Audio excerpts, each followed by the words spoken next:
We are the Nerd Eternal Network.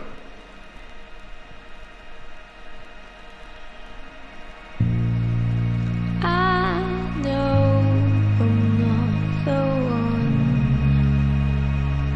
Don't fake it well,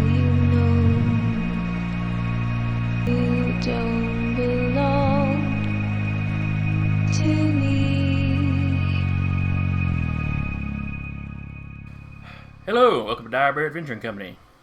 It's Tuesday, that of course means it's our Espergenesis campaign. Holocaust of the Ekajati.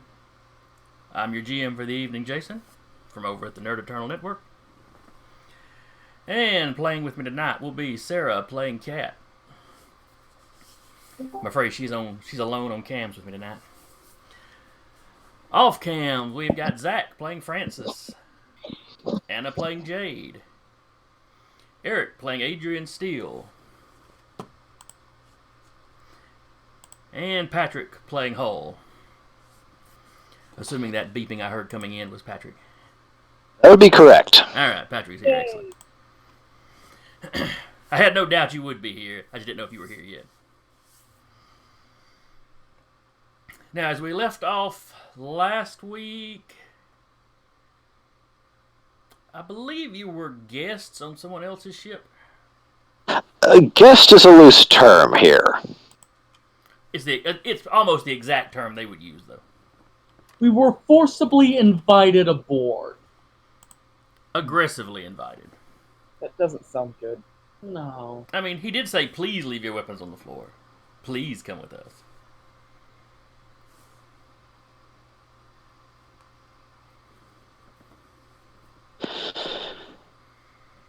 Yes. And let's see, I cannot remember. I don't believe your hosts had exactly identified themselves. I know exactly who they are. Actually, we did not. They did not. However, let's call him Steve for time being, the Primordian who showed up. Oh, that's right. Yes. I was about to forget that. Let's see, what was... I don't think he had given him his actual individual name. But yeah, he did identify them as the Shadow Technocracy.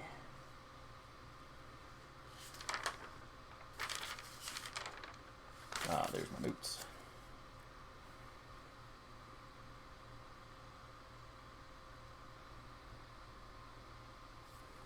And yes, he was clearly a Primoran.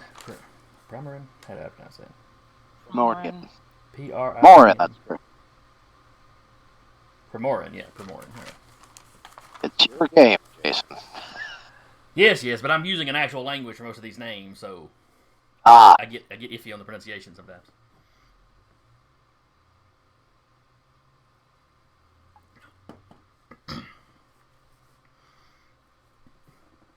But as I recall, Hull had made a deal with the Technocracy Mm-hmm. for the release of his friends, because he's a good boy.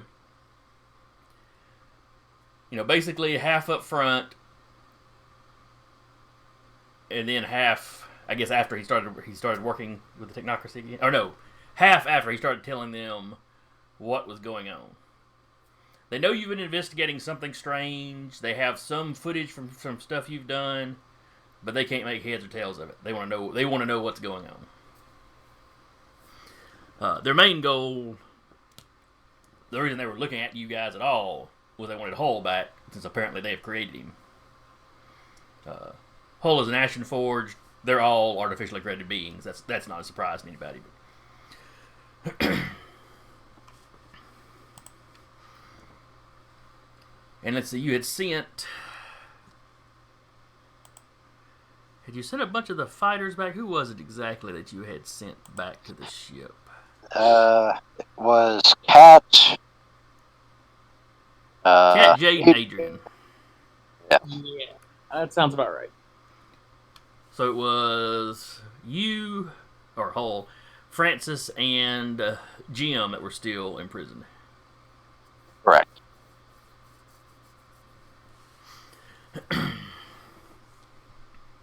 We're not gonna be getting far. None of us know how to fly the ship. That did come up, yes. Well, you know, you've watched Jim do it. I'm sure you could try. Yeah. Has anybody seen that scene in Galaxy Quest where the pilot's taking the ship out for the first time? That's what I'm picturing. All of you are standing around the controls trying to figure it out, and you're just scraping the side of their dock as you leave. As big of a ship as described, we should be okay once we get out of the garage. Just doing much of anything else will be interesting. Yes, assuming they have pulled your ship into some of the docking bays that you had seen along the side of the ship. Yeah. They came in varying sizes, but as long as they put you in one of the big ones, the Roustabout won't have any trouble.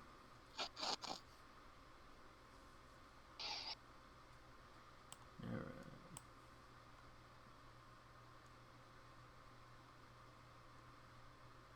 Sorry, just a second. I'm having kind of camera issues. Oh, well.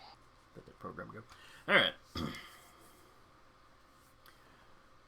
So, yeah. So, they were marching 3 of you off back to the ship. Let's see. You had the Primorian shot one of the guards.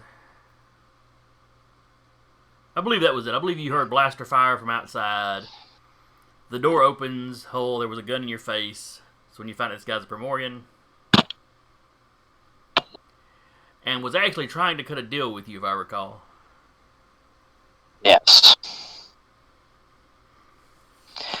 Essentially, he wants our help taking them out. Because they also... Because apparently the technocracy also poses a threat to them. Right. You guys knowing about their people is bad enough. Somebody like the technocracy that's got all that tech, all that funding, all those contacts. Yeah, that's like their worst case scenario. At least that's the impression you've got from him. He hasn't quite said that much, but he is more than willing to let the rest of he's more than willing to let you guys go, and for others to deal with y'all later. To take these guys out now. Before they can relay information to anybody else. And I believe Adrian had just told on him. Yes. He had let your little samurai-looking friend know, and... Okay, I'm back now that I can hear you. Oh, you can hear me now? Yeah, I was only getting like every fourth word of what you were trying to say. Anybody else have Cutting it? every now and then, you've been cutting out a bit for me. Anybody Done else? with their first I quest. was assuming it was just my connection.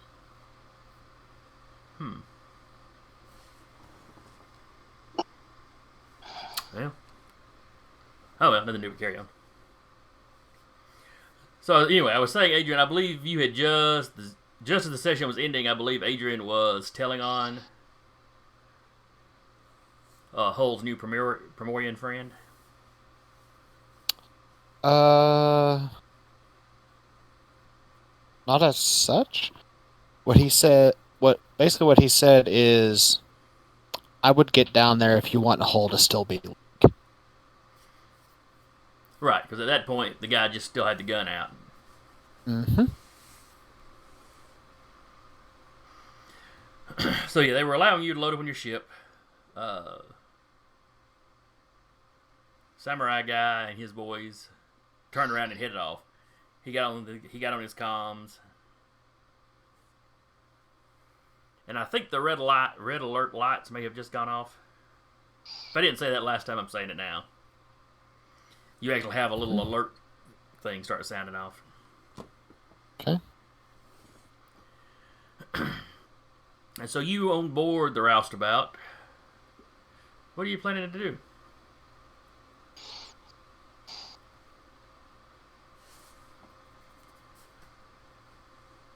There are a couple of guards in the hangar bay with you. Other than that, they seem to have stopped paying any attention to you.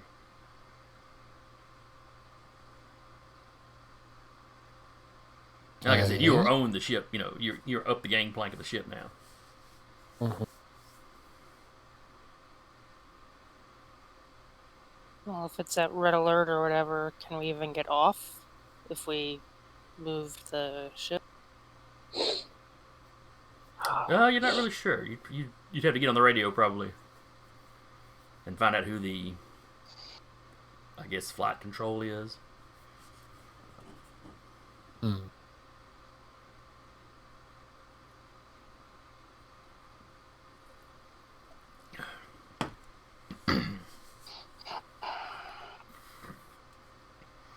So is that what y'all gonna do, or? Nah, Adrian's gonna duck back into the ship, Okay. and he's gonna go see what Yanni's doing. All right, so you're not gonna be visually looking through his eyes. Yep. All right, go ahead and throw Yanni out on the map. Oh wait, I forgot. I haven't moved y'all back over the ship yet. I rolled 20. He said I hadn't gotten back into the map yet.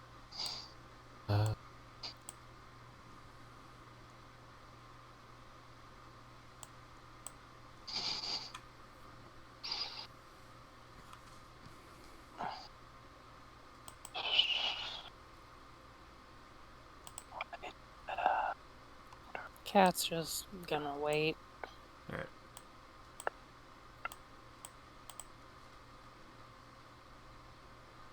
Yanni is on that map. Yeah, I just threw him down. No.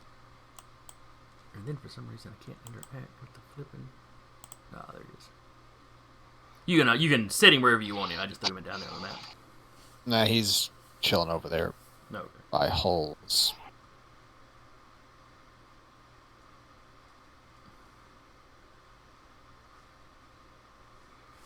All right. Let's see. I believe. So is this guy dead, or is this guy the? Let's call him Steve for the time being. I just threw an X up over the dead one. All right. Hmm.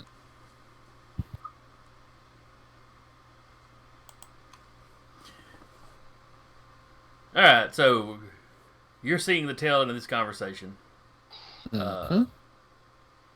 Where he's basically talking about, the technocracy is a much bigger threat or potential threat. He may have actually used the word annoyance, or that they were as big a threat as any of you people could be a threat.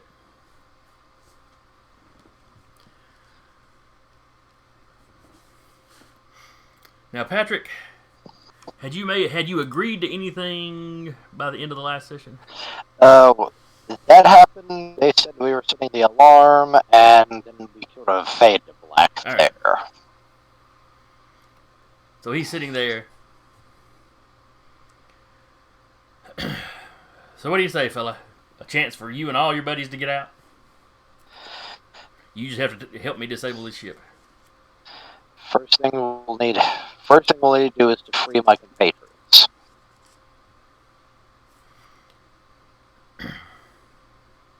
All right. But just to be clear, we've got a deal then, right? First off, cat. Second off,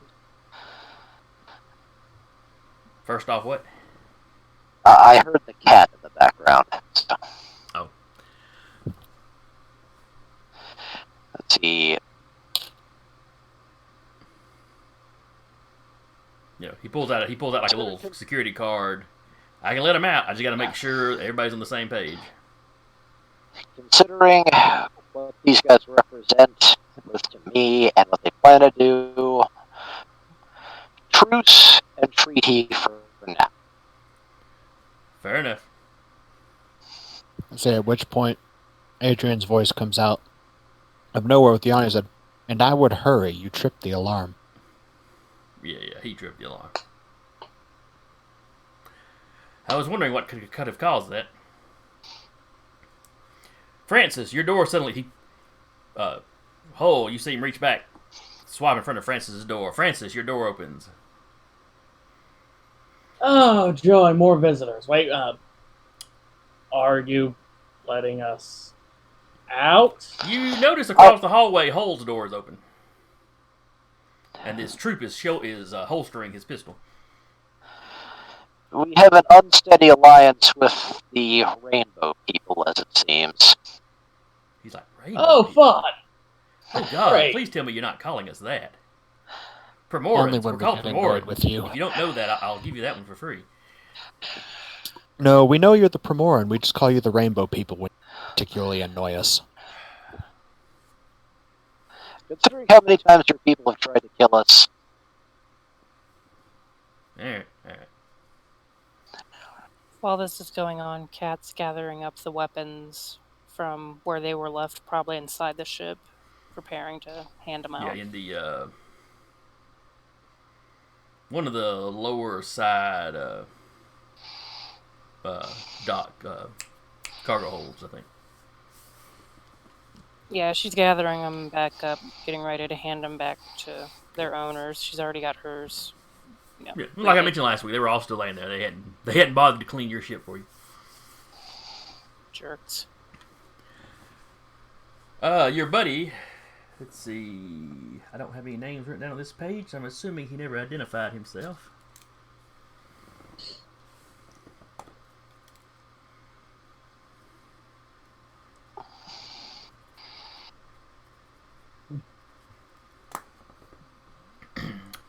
But he walked down the hallway.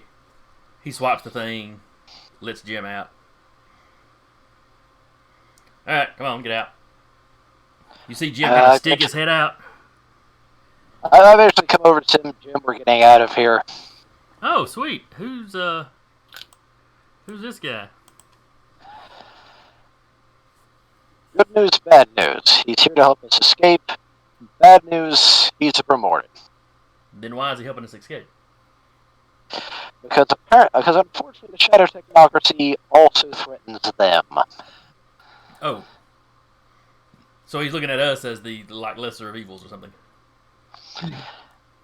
Or I guess if they're the bad guys, we're the lesser of goods? Yeah, I think we reached that enemy of my enemy moment. Okay. So basically don't trust him, but we're working with him right now. I got you. And also, during that time, Francis, I'm pretty sure this guy is armed. Yeah, I suppose Francis will just take the gun? Let's say you mean was armed. Alright, what is he armed with?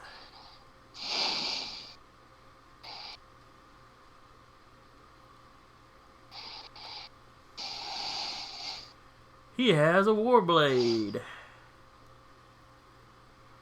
He has a heavy pistol.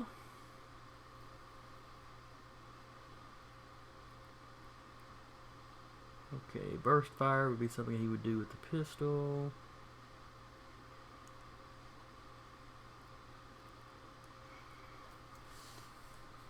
Alright, so that's basically what you got access to is a warblade and a heavy pistol. I offer the whole Warblade to Hall. I take it. I don't necessarily need it. Better to have it, not need it, than need Yeah. it, not have it. Just to ask, what I have to assume is a suppression field in these fine little cells, because you said you didn't feel like very powerful while within it. Yes, you would assume that it was a. There is an Esper ability that does essentially the same thing, or essentially is what was going on in those cells, but it's I forget what they call it. It's basically anti-magic field.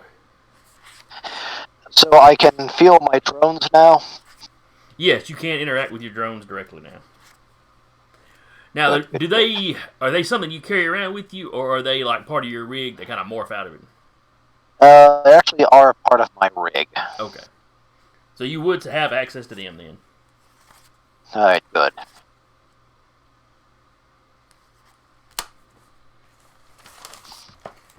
But yeah, whatever effect that is in the cells is not hindering you any in the hallway. I turn to our Mr. P then. Did you ever give this guy a name? If you ask him, he tells you to call him Marcus.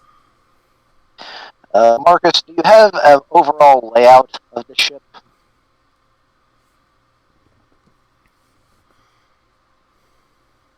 Let's see. He flicks a few things on his data pad on it. He's got on his wrist or built into his gauntlet. And kind of flicks a couple of files at you. And it's not a super detailed. It's not a schematic of the ship, but it gives you a pretty decent map of where the important areas are, where the docking bays are. It's the mall map, essentially. Basically, it'll get you where you need to go. But it's not going to tell you things like, where important terminals are, or where power conduits are, that kind of thing. He does have which dock the Roustabout is in. First off, let's start heading that way. And two, I basically speak out loud to Adrian and say, Can you give us a better layout of the ship? Essentially, I'm asking Adrian to basically hack the system, see if he can find out where are the important parts. Okay. I can certainly try. Because while we're on board, if we start actually heading towards the docking bay, that would be our first. Would a cat know how? Go ahead, I'm sorry. Are you still there? I didn't hear that. I heard, yes. You got as far as first, and then we didn't hear nothing for a minute. Okay. The reason why I want to look up the more detailed ship schematic, because if we head towards the docking bay, and I'm thinking about it, that'd probably be where they'd put the most guards. If we can do some damage while we're in here, that's going to draw security away from there, thus giving Kat, Jade, and Adrian better time to actually, basically, in other words, rendezvous with us, do more damage. Or, now that I'm thinking about it, can you just turn the guns on in that thing and start shooting? Oh, they could definitely shoot the guns while inside the docking bay. Now, how much damage that's going to do as far as the overall ship, as opposed to just wrecking the, Docking bay, yeah. Oh, and it would definitely get some people's attention. Part of me wonders if we can somehow manage to vent the atmosphere of the entire ship. Just take it. We've done that before. We will not speak of that Star Wars game again. Mostly because I think we went over it last week in some detail. Would Cat know enough about ships to at least get the Roustabout started and kind of prep to leave? Give me a... Well, I don't know why I'm about to look at your sheet. Half the skills on your own now. Let's see. I think mechanics would probably be this one. So, wisdom? Yes, I think wisdom goes with mechanics. Let's see here. Okay, give me 1 second to find a wisdom skill.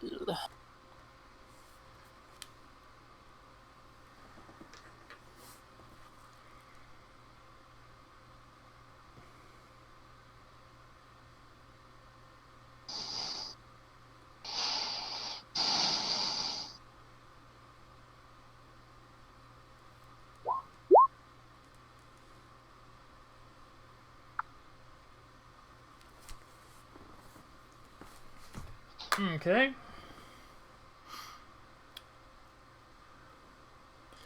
Hey, it takes you a minute of fiddling around. You're pretty sure you can do it because you've seen Jim do it a time or two. And Nothing blows up. So. Is nothing there a way blows I- up. Eventually, you hit a switch and the lights start coming back on. Because when they docked it, they had powered it down. So you have got the power turned on. You know, you hear the life support kicking in. Though even in its more or less powered down state, it was on at a minimum level. Yeah. She just kind of wants it mostly ready to go. She has a feeling they're going to be trying to escape here quickly. You're pretty sure the engine. You're pretty sure you've got the engines warming up now, and hopefully not like a countdown She'll to fire physically up. go down to the engine and look and be like, "Is this on?" You put your hand up on it. Okay, it's getting warmer. We're good.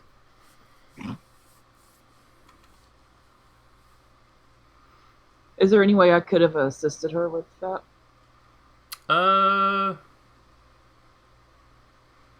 Let's see. Said it was wisdom, right? You could probably have given her advantage on it. Yeah. Too late. Even if I'd yeah. gotten an advantage, it wouldn't have been fantastic. It would have just still been a 12. Oh yeah. Considering the way she rolled, yeah. All right. So, the folks that are on the Roustabout, are you planning to meet up with the rest of the party? Are you going to just start randomly shooting? Let's see if we can hit people with the ship. I don't think it's a good idea. Well, we're still kind of in the plotting, planning, and scheming stages right now, so... Well, the guys on the ship, this is interesting since you're both on the ship. Holes group, we'll go Holes group and Cats group. Alright. Alright, Holes group, you guys need to get moving. Marcus is very firm on that. You need to get moving. Alright. And I asked Adrian, have you been able to hack in the ship and give us some idea of its critical systems? I can give it a shot, but I can't promise anything. Depends on how well prepared they were. Knowing them probably very well, that it's at least worth a shot. It's going to be a contest. Cat, Jade, be prepared to watch the door and/or shoot guns.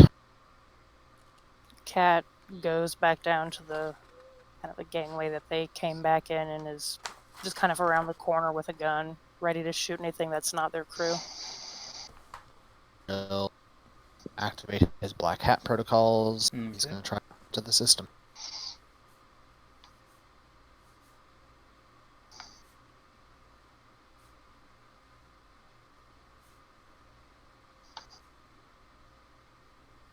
Okay.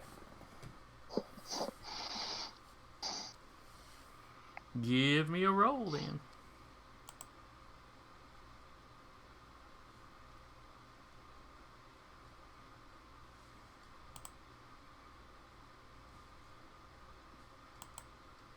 Nice. 24. Alright. That is, let's see.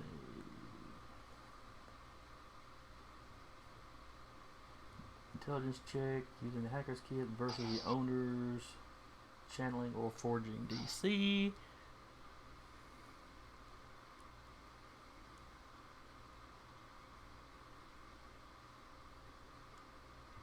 Alright, you said you got a what now? Let me flip over where I can see. Oh yeah, you beat that pretty handily. Alright. So you are in, you have gotten through their security.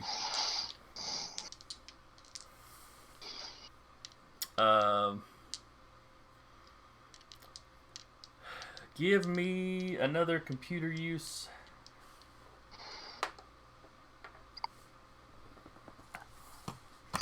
And tell me what exactly it is you are trying to get to. That's a 15, but he's trying to tell out of the ship. Okay. Now, do you have advantage on all computer use rolls? Yep.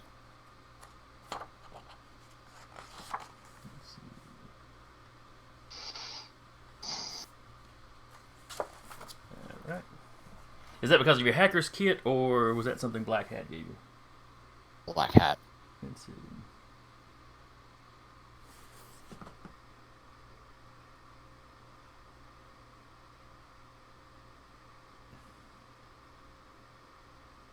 Okay, that's to help with the breaking the security. Data encryption or security.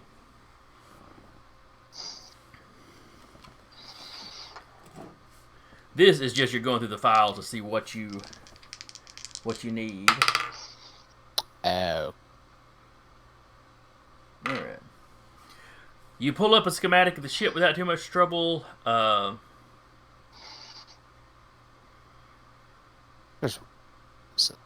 That was not something they had super secure. Their security was decent. They had some Esper. What was it they used?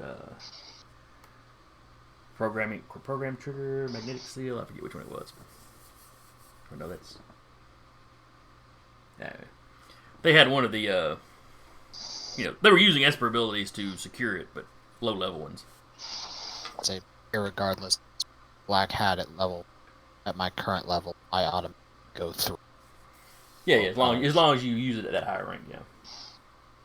Well, it's as a Cybermancer, the rank automatically goes up as I level. I automatically use everything I do at its maximum ranking. Okay.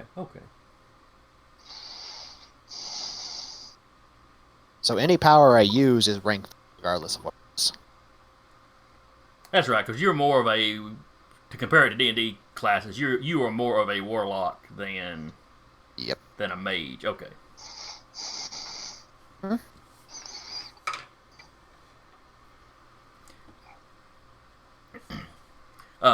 Shortly after you get the schematic, though, you realize someone is trying to boot you out. Someone has noticed you're in the system and is operating against you. Give me another computer use roll. This one will be opposed by them. He's gonna quick send that to Yanni, have Yanni give it pull. Okay. And since I'm combating security,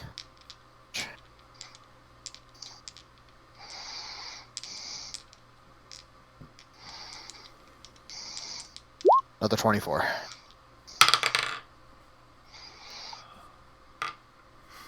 Alright, they're having no luck getting you out of the system.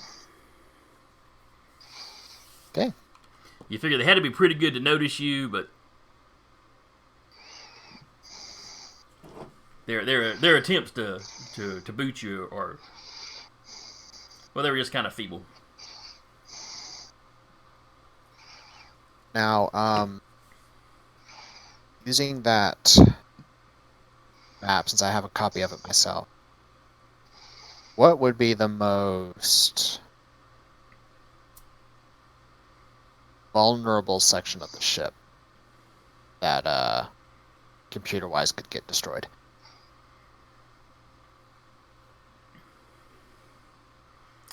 Oh, let's see.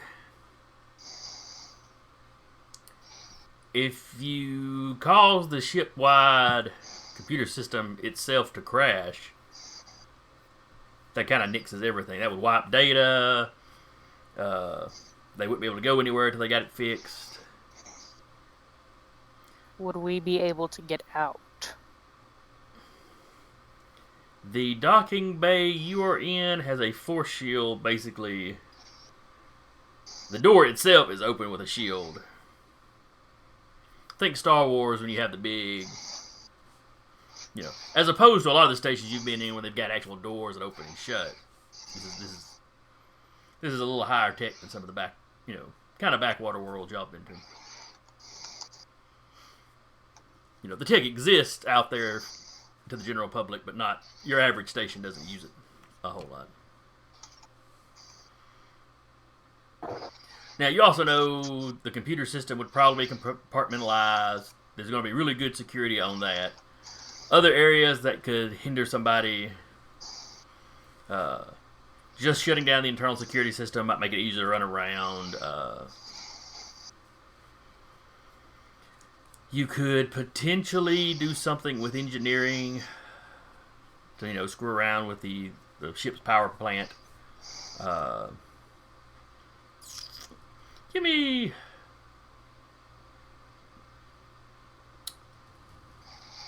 Let's see.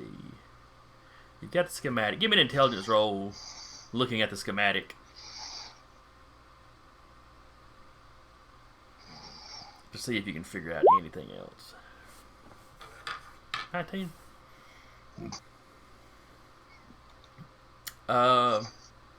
Something that catches your eye is... It's a subsystem just called Shadow. You poke around in it and you realize that it is some kind of cloaking system.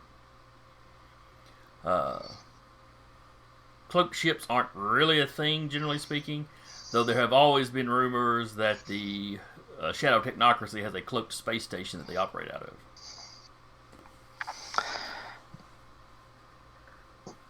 Yeah, I'm getting the vibe the Shadow Technocracy are basically Cerberus, aren't they? Are basically what? Cerberus from Mass Effect. Did not play enough Mass Effect to really know. Ah. They're kind of Hydra in space. Hydra, Gotcha. Cobra, any of those kind of organizations. With a little bit, a little bit of Illuminati thrown in. With just enough evidence of their existence that, your police groups and kind of law and order types believe they exist. So maybe Spectre from James Bond would be a good way to talk about them. Because they will go out and blatantly do some stuff, but then a lot of their stuff is kind of sneaky behind the scenes kind of stuff too.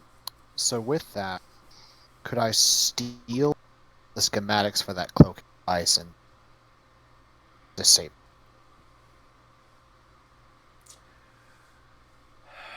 The schematics you got would... You don't have a full schematic like you could just take it and go out and build one. It's mostly for how to repair parts and replace parts, but not necessarily how each of those parts work. What you do notice is it's got a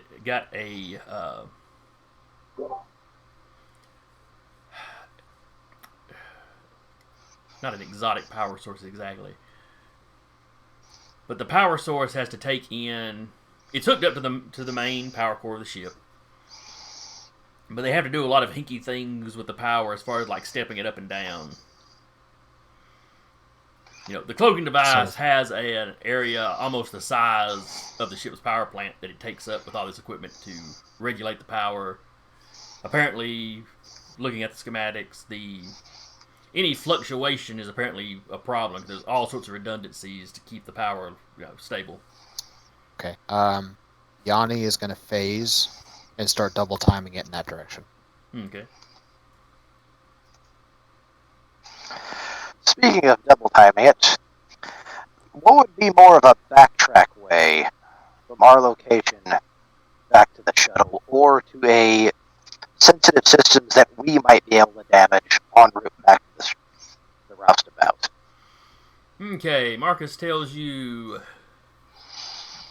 he can take you through the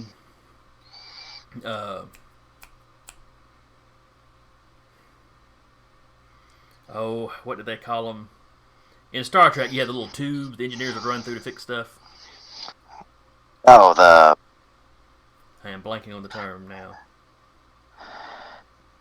literally just service conduits. Yeah, basically the ship has got its main corridors, and then you've got the Jeffries tubes. That's what they were calling in Star Trek. Yeah. You asked Chris, didn't you? I don't think she heard you. No. I was like blanking on it for 5 seconds. I'm like, I know this. Yeah, then if anything Star Trek happens, I know your husband's all like, me! But basically, it's very narrow, very narrow hallways that the engineers use. Then all the walls are panels where they can get into, the stuff. The average corridors of the ship are actually pretty spacious. More so than you would think from the hallway outside the prison.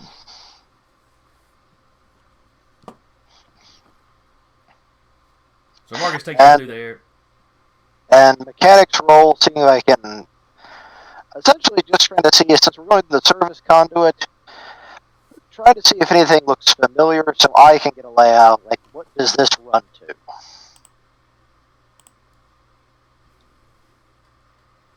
Okay, give me a mechanics roll.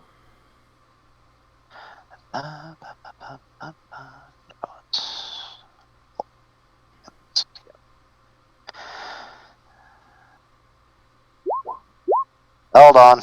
Didn't add the bonuses. It will be a 1925. We're at that +6. That's pretty good. You see the power conduits that you know would run eventually to the main conduit and back to the power generator. You see some that you don't. They seem to be running from somewhere in the center of the ship to kind of the outside hull. You're not sure what they do. I mean, there's plenty of things you see that you figure it could be this, it could be that. These are just kind of odd. You don't have a clue what they could be doing.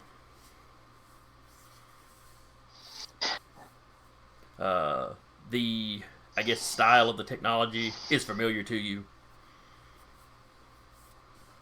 As opposed to if you were on, a ship built by one of Francis's people.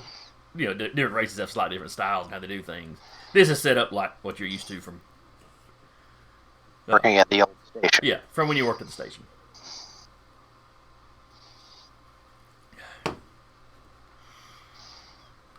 From these service corridors, Marcus tells you can get just about anywhere. There won't be a lot of the engineering crew using them during a red alert, unless areas of the ship start taking damage. Having said that, Marcus, as y'all are traveling, Marcus still winds up having to shoot one or two engineers, of the engineers that he sees. He seemed to do so without any hesitation. Well, we know from experience they're not nice people, but considering who we're dealing with, it's like shooting a Hydra agent. Yeah, he was probably a bad guy to start with. Yeah. And since I actually have access to my drones, at least my Esper abilities, I'll go ahead and pop my robot friend. Okay. So Killbot is out and about.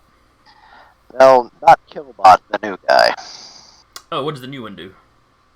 That's the forged construct. Okay. I got you. Yeah. Because he basically lasts for 24 hours unless I need him. But he's essentially a backup if we need them. Yeah, he's got a blade attachment, a auto pistol, or a pistol. Yeah. Okay. Alright, so Patrick, as far as sabotaging the ship goes, where would you like to try to hit? Marcus is pretty sure he can get you anywhere. First thing we're going to need to do is deal with any ship-mounted weapons. Because if we're going to have to get out of this, we don't want them just blowing us up. Okay.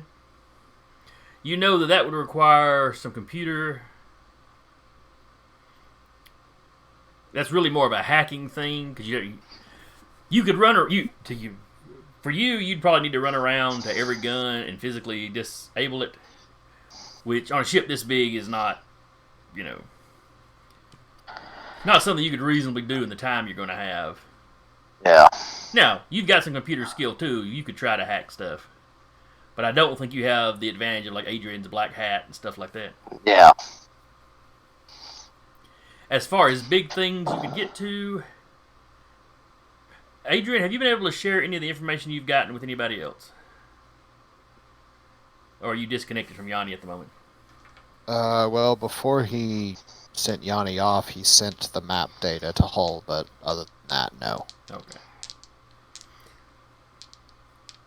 So let's see. Hull would know that, the power station would be something you could hit that would disable a lot of stuff. You might be able to set it to overload, though, of course, you're dealing with something that's got fail-safes to prevent that sort of thing, so. Yeah. It would be doable, it would be difficult. Where temporarily shutting down the power or causing it to go into a constant Reset. not reset, where it's self-diagnosis. Where it keeps checking itself. Get it stuck in a loop like that where it's not really generating enough power to run the ship. Something like that is more doable, though of course they would fix it eventually. And like I said, if you think the dice like you could always try to make it blow up.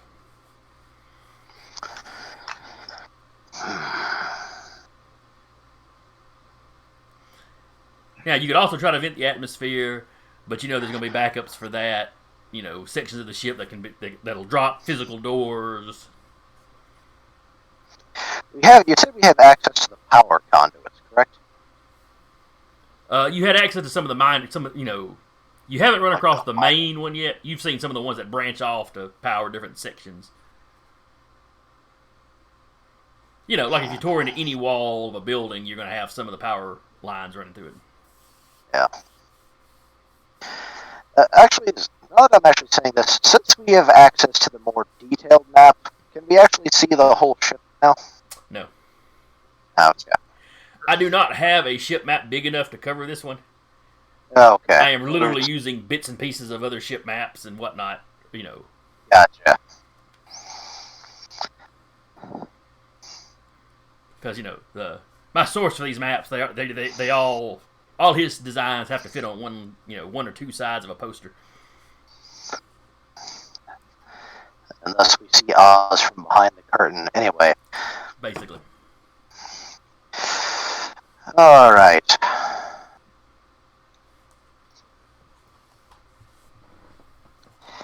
I'm going to try to sabotage at least local subsystems.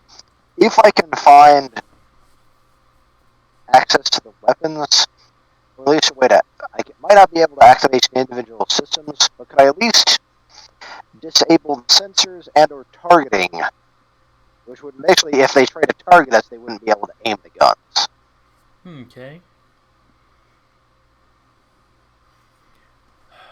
That would still be a computer use. If you were trying to hit all of them. If you just want to hit the guns kind of in this quadrant of the ship or so, you could probably make a mechanic roll to see if you can find which conduit you'd need to cut, basically. Just to cut power to them. Okay, I'm gonna try I'm gonna try the computer use roll to be able to disable basically all of them, but as a backup, I'm gonna try the mechanics roll to basically prevent the local guns from being able to hit us. Alright. Alright. Starting with the mechanics roll first.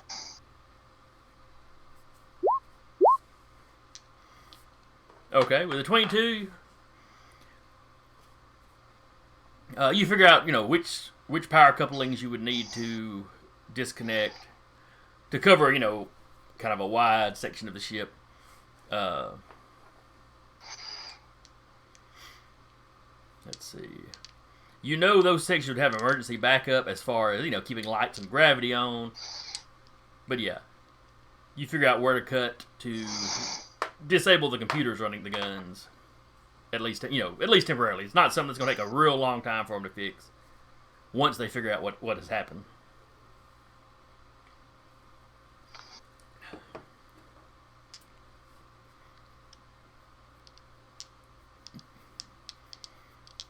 And next, the computer use roll, which is not as good. You're going to need to give me one roll to get past their security. That probably not. Let's see.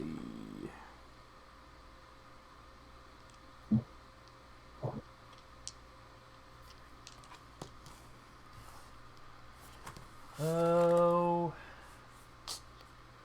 No, because that's the exact number you need to roll versus the user, but they've got that,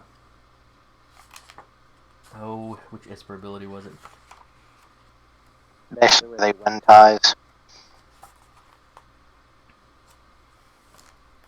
Yeah, they've got their Adrian has basically done something to make the system more secure. Something that Black Hat let Adrian bypass. So you realize you hacking this computer is going to be pretty difficult. Gotcha.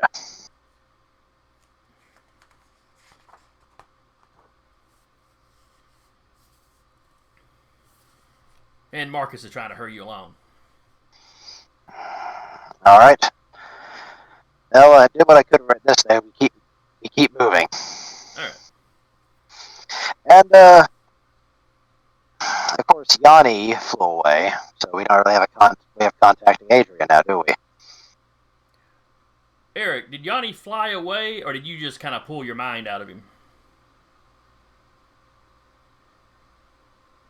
Because you were looking through his eyes at one point. Yanni flew off. Oh, he did fly. That's right. He went to check out the Yeah, stealth he's system. sending Yanni after the Shadow. I forgot about that.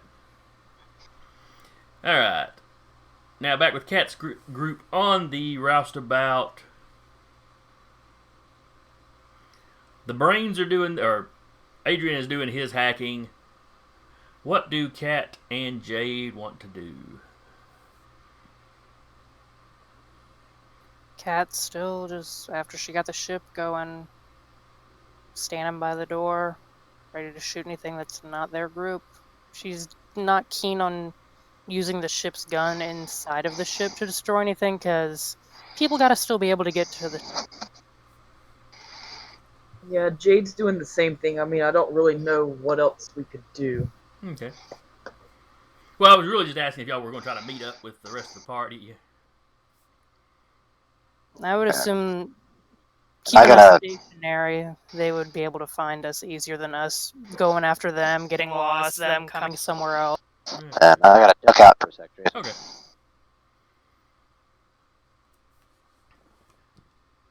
Alright. Let's see, is that the one I need? That is not the one I need.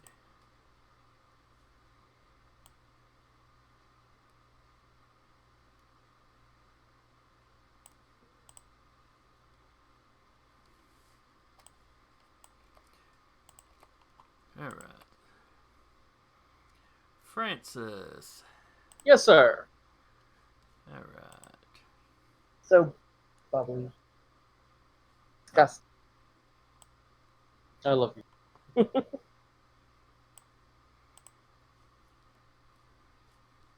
come on now. If I get my computer to do right.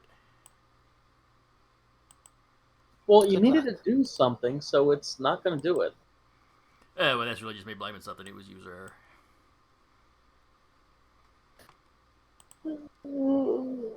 I had forgotten to put a fog of war on this area. Alright. Let me jump y'all over here now.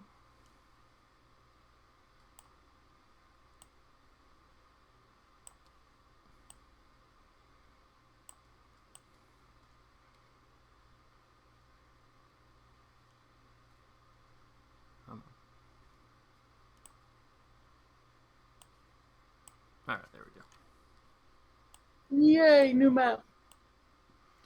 Well, it's part of an old map, but that works pretty good for a service corridor. Yeah.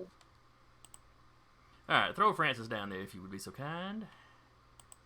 I can be so kind, in fact. And let's see, Patrick has stepped away, so I'll throw a hole down there for him.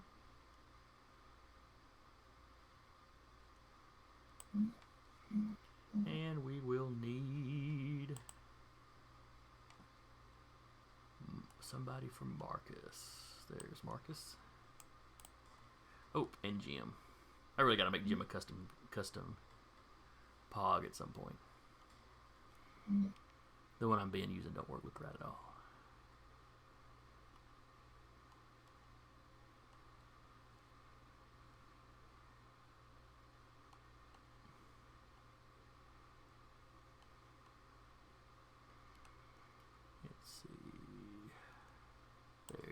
jogger I've been using for it.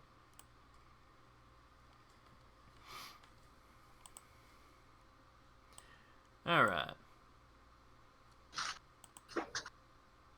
So Asshole is basically, you know, literally arm deep into the walls doing something, and Marcus is kind of standing there hurrying him up.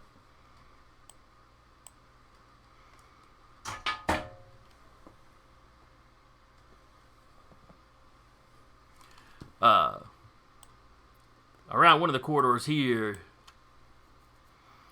you have several people step around the corner.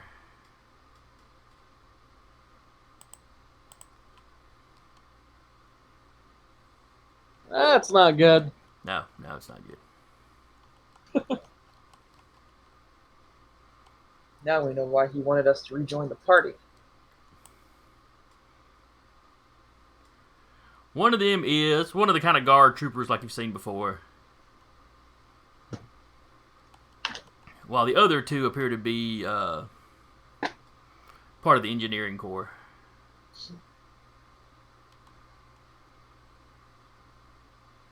Let's see, do we have somebody nice and unthreatening?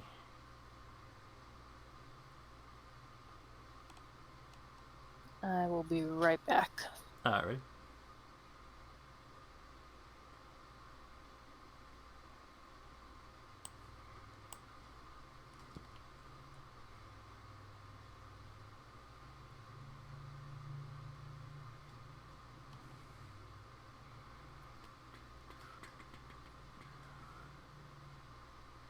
Sorry, I should have had this map set up ahead of time.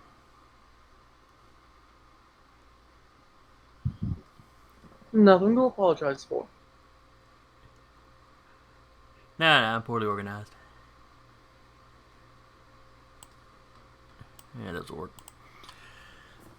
Basically, it appears to be two engineers with a trooper escorting them. Somebody may have run across one of the bodies of the people of the engineers that Marcus had shot earlier. Oh, let me...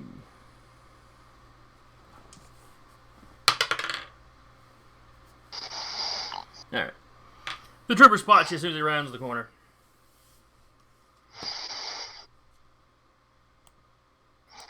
So there's no, you know, you heard him coming. He sees you as soon as he rounds the corner. There's no real surprise around or anything.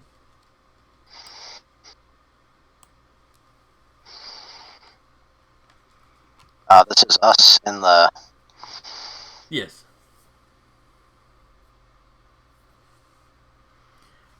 And what you've got ahead of you is one trooper and two of the engineers. Best guess, somebody may have run across one of the bodies that Marcus... the bodies of the people that Marcus had shot. So these engineers had basically a trooper escort now. Yep.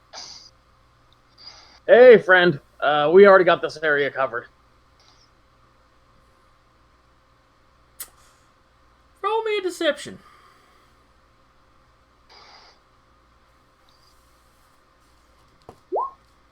Yes. That is very deceptive. All right. Let's see here.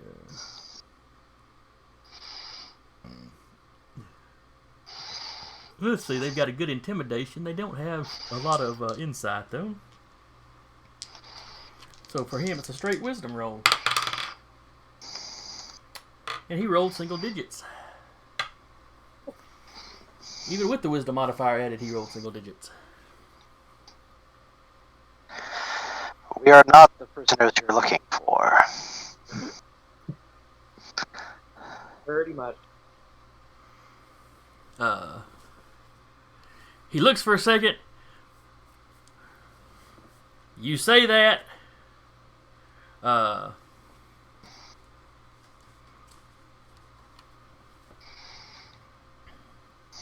Marcus behind you just gives him a little wave.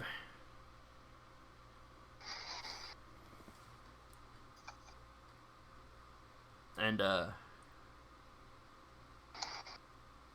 he just kind of nods at you and heads down the corridor the other way. Where the the engineers right behind him.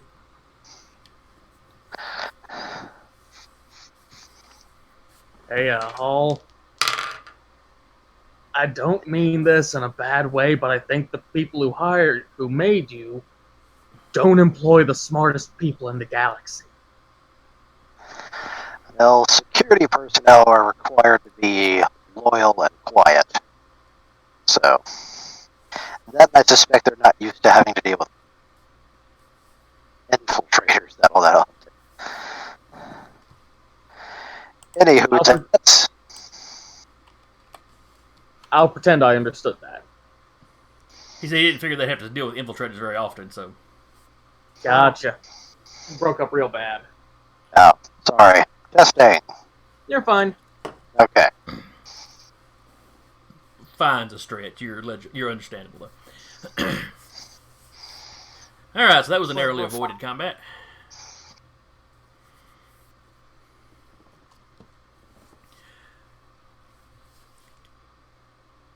So yes, Patrick, you get that pulled out, the lights in the area dim, and then kind of the emergency lights come on. Which, the emergency lights are just the regular lights. They're just an emergency backup power source. Yeah. If it's like the station you're on, each light has an individual battery pack, basically. You in this area, you feel the gravity. It's like the gravity kicks off for just a second. Not enough that you're floating up. It's like in an elevator when it starts to drop. You just feel that slide, and then everything kind of goes back to normal. But Patrick, that the targeting on the targeting for the weapon systems would not be something that would be backed up like that. Yeah. It's kind of always odd that the life support is the first thing to fail, despite the fact that should be the most secured and backed up section of the ship. Yeah, the life support in the area doesn't even fluctuate. It doesn't even stutter.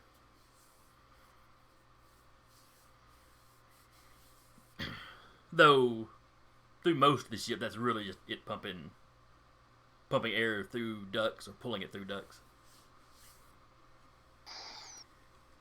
And the technocracy is actually smart enough to have their air ducts small enough that a person can't get in it. Yeah.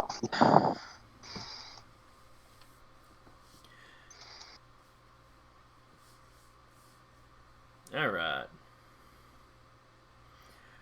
Adrian. I blanked on the droid's name. Yanni. Yanni has made it to the area that the map shows is the Shadow device. Huh? Or it's the department it's in or whatever. Section. There seems to be a couple of engineers on duty there, but that seems to be it.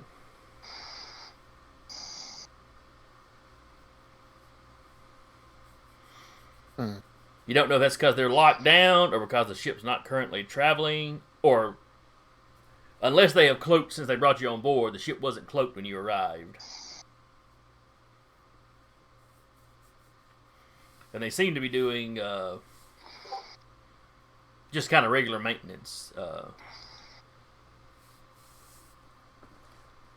Okay. From the lights on the door, you're pretty sure the door, to this area is locked, so they're locked in. But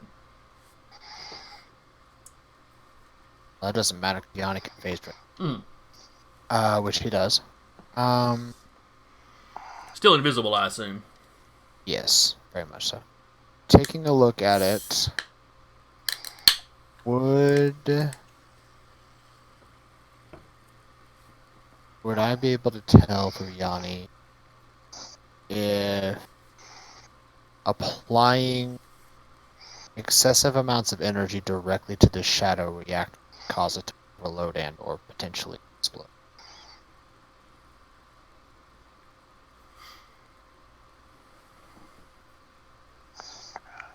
Give me an intelligence check. I'll say, considering that previous roll where I got all that info from it, that they have to maintain all these various things of info, all these various minute power changes and stuff just to keep it from overload. Give me another intelligence check. Throw your mechanics in there if you want to. Mechanics is wisdom. Usually. It is. I'm going to So let you add my use the... proficiency. Yeah, but it's like using strength for intimidate. It makes sense. Okay. Right. Because you're not physically handling the device right now. You're trying to figure out something about the device. So intelligence check Yeah, give me an intelligence check. plus proficiency. Yes. So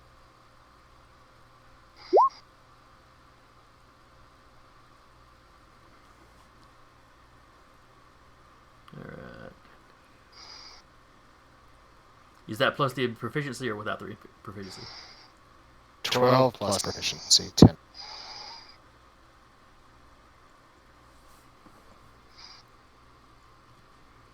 Did you add the D20 plus 3? So you rolled alright, so you rolled a 7 plus your intelligence of 3. Then plus proficiency. And what is the With the 12. Okay. You don't know if it would explode as far as, like Michael Bay would have it do. It'll be fun.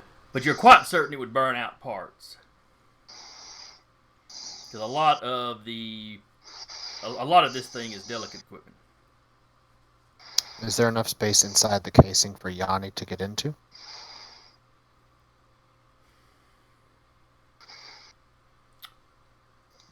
Probably not. Oh, actually, you've got the schematic. No. Everything's packed together pretty close. There's not a whole lot of empty, open space. Now, if Yanni could open one of the hatches or take off one of the panels, he could, if he's doing that electrical thing he does, he could get right inside. That is what his energy blast was with him.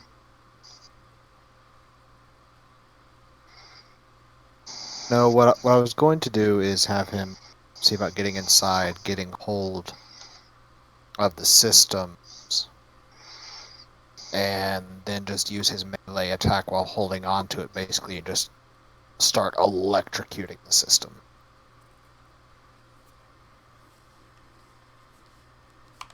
Let me look at Yanni's stats. I am forgetting what he does. It's his melee attack. Shock does lightning damage. Okay. I knew he had something that did lightning damage. For some reason, I was thinking it was that he shot it. No, that's that's the sprite beam. Sprite beam. Okay. All right. Sprite beam is his ranged attack, and then he has. Then yeah, if he could get a panel off first, he could get into it.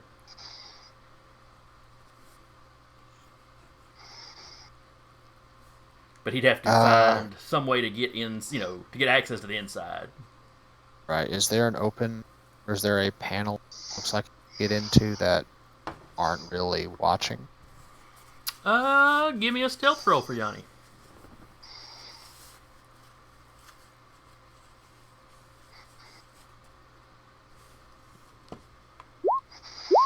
Let's see, there are 2 engineers in the room. I mean, he is invisible.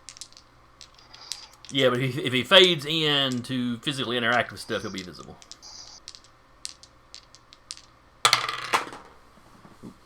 One of the dice rolled out of my tray.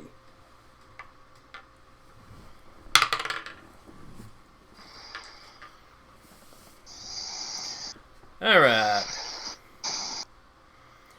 As he starts to undo one of the panels, on the far side, he's trying to be stealthy. But as he kind of fiddles it loose, he pulls it off. One corner kind of comes, loose faster. He bangs it just a little bit. One of the engineers doesn't notice. The other one immediately looks up and starts swearing.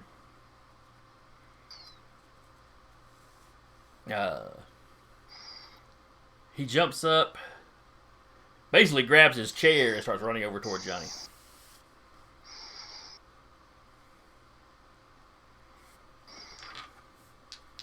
What is Yanni's AC?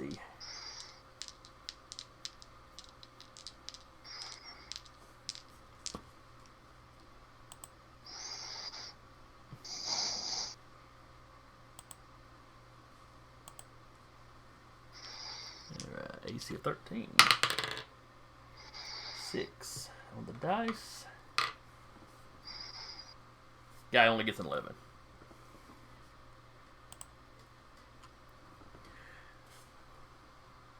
Alright, Adrian. One of the engineers has run over and swung a chair at Yanni. He misses, but Yanni has got the panel off. Okay. Yanni is going to go into the machine. Okay. Try to put as much of the machine between him and the mad chair swing engineer as possible. Well, the panel gives him access to stuff. Like I said, there's not enough empty space in the machine for Yanni to physically fit. He can basically wiggle his the top half of himself in, but he's gonna have his buddy end sticking out. But that gives him he can reach plenty of circuit boards and so forth. All the wiring. Well, while he can, he's just going to grab hold and just start electrocuting. Okay. Alarms start going off. Things start smoking. Both engineers are swearing now.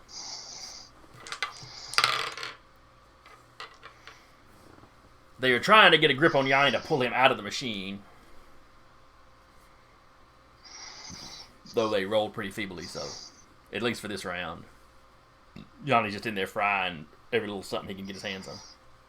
Or his little creatures. Basically. If he can tear stuff out to wiggle in deeper, he's going to do that too. Like he is butterfly.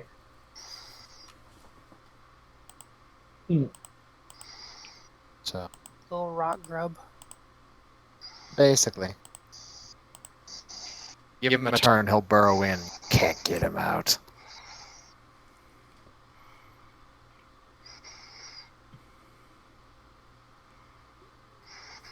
Let's see.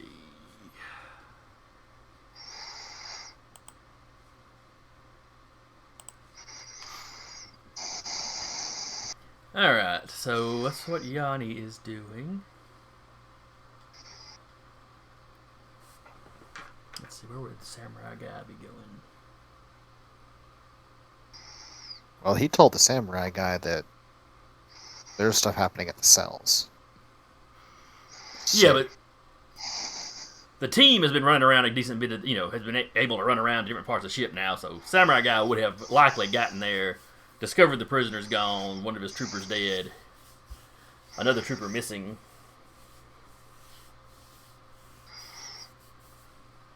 At least as far as he knows, missing. Right. Alright. Holes group, where are y'all headed? Are y'all headed for the Roustabout, or are y'all headed for a certain section of the ship? We need to start heading towards the Roustabout. Is there any additional subsystems we could essentially sabotage on the way there?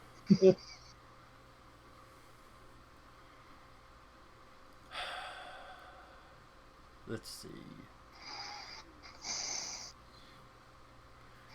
The Roustabout's in the same quadrant of the ship that you're in, so you've already done the weapon systems thing. Not really, unless you went, out of your way to go hit engineering, or if you wanted to hit something around close to the bridge. Though, of course, the deeper into the ship you get, the more guards you're going to run into. Yeah.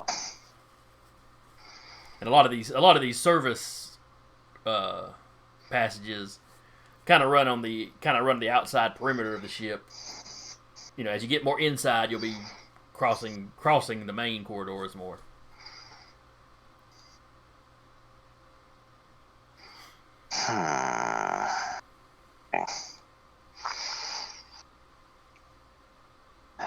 We're gonna need to get to the Roustabout, so we start heading that way. All right. As you start heading that way, Marcus tells you he's going to break off. He's got something he can do that'll wipe a lot of the information they've gathered on you, and thus off his people, from their computer systems. Basically, just keep wreaking as much havoc as you can. That being said, which way to engineering? This is me asking the DM. Let's see. Let's say this is the ship you're on. Such is not really the case. Oh wait, but you're not on video, so you probably can't see me. Yeah. Do you have the Switch going? The Twitch stream going? No, I do not. Okay. Well, never mind me holding up a miniature and pointing then. Though for anybody else interested, they're kind of in this area, and engineering would be down in this area.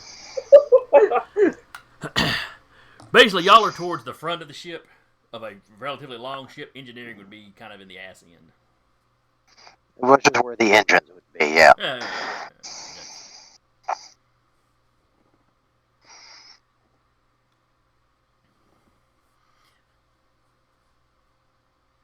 Though the power plant, if that's what you meant, would be a little more centralized. It's going to be out of your way. And require... Which is why... What now? Because I can basically issue my construct commands, I'm essentially going to suicide squad it against engineering. Okay. Go to the engineering section. It's here. Shoot everything that moves. And everything that doesn't. Because, you want to take out the computers. Yeah. Let's see. So it goes marching off. And if this ship is anything like your station, there's going to be some constructs running around. Yeah. As long as you can't guarantee that he won't get shot on the way there, but if he's not shooting anybody, you figure it's less likely.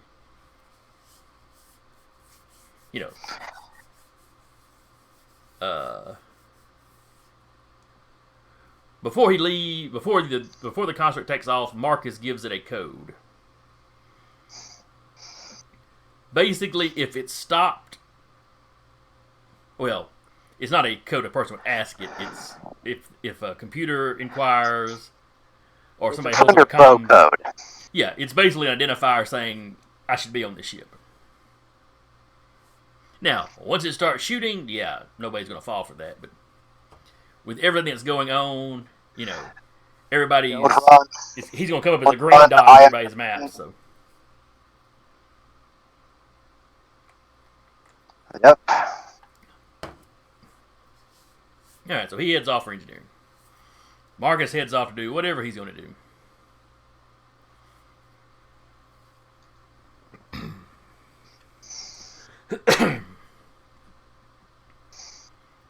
Moves into the shadow. Hey, Marcus, before you go, are we cool? Like us people and your people? Are we cool now? Or are you guys gonna stop trying to kill us? Are you going to stop investigating our people? Like, we're just kind of getting paid to do it. Like, is it really so bad? Yes. Alright, I suppose you have a right to privacy. You little... What would he call you? Mayflies? Embers, sparks. He's like, it's... You little sparks have no business knowing us, meddling in the affairs of your, I don't want to say betters, but those more evolved than you. So we can't even touch the cast-off technology you guys left behind. No, we don't want you having our tech. But we don't even know how Or to anybody use else's tech. Oh. Well, not anybody else's tech. I mean, his people, the Ganny outload, none of it. You don't need any of that. If we made mistakes with that tech, God knows what your races would do with it. Well, what was that big mistake? Well, look at the time. I gotta go. That's what I figured.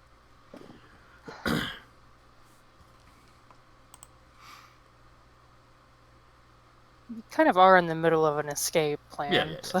Yeah. And that's basically what he probably would have said anyway, because that's kind of the big thing they don't want you to find out. If they're worried about you making their mistakes, it's a lot less likely you'll do it if you don't know, what direction to even be looking in for it. So anyway, there's if you blank out history, it's basically guaranteed to be repeated if you actually hide it. Which had me worried about Europe, how restrictive Europe is on references to the Nazis. And then we've got Nazi references over here all over the place, and the Nazis are coming out of the woodwork now, so what do I know?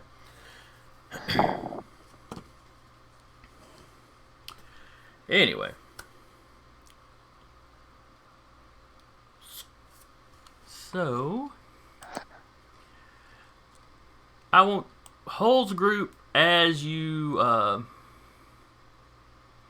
see, where's the map? As you are making your way back to the Roustabout, give me stealth rolls. I'll roll for Jim. That's going to be bad. Ow! I mean, not the worst I could have rolled, but... No, 15's decent. Yeah.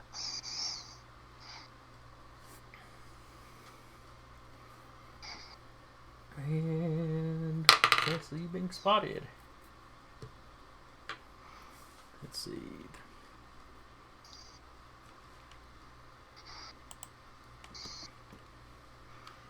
There are several times when you just manage to duck out of the way of a passing guard, or not always a guard. Sometimes it's engineers. Sometimes it's maintenance robots and other various constructs.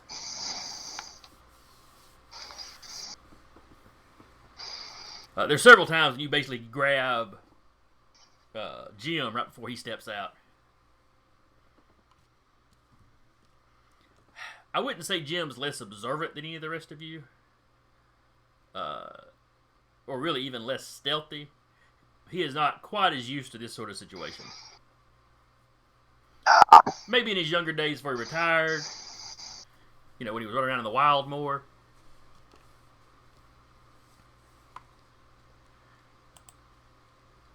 But, he doesn't end up giving you away or anything.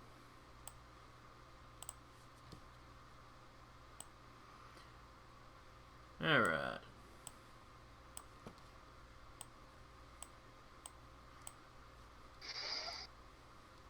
Now,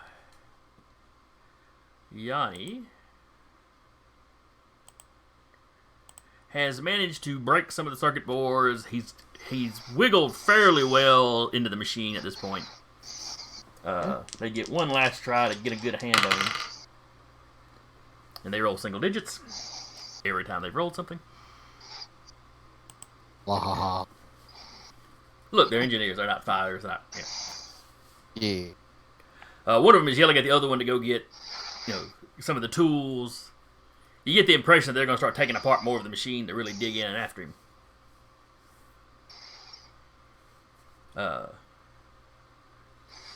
One of them's like, should I get a guard and just shoot the thing? Yanni hears the other one telling him, red alert, we're locked in. Yanni's just going to tearing up the system, destroying as much as he can. You're quite certain by this point the thing is not functional. Continued destruction at this point would simply be increasing the repair time. Possibly even making it, just maybe not impossible to repair, but inefficient to bother repairing it as opposed to just replacing the entire thing.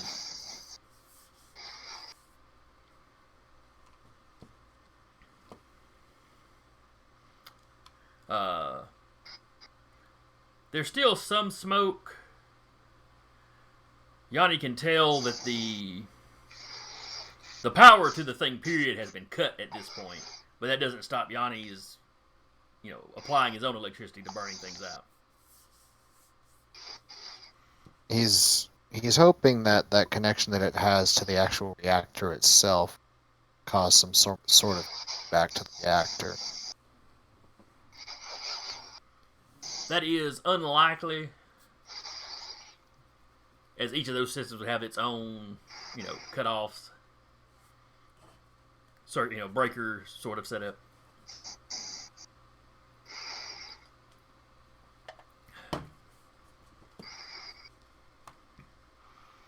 As for the rest of you,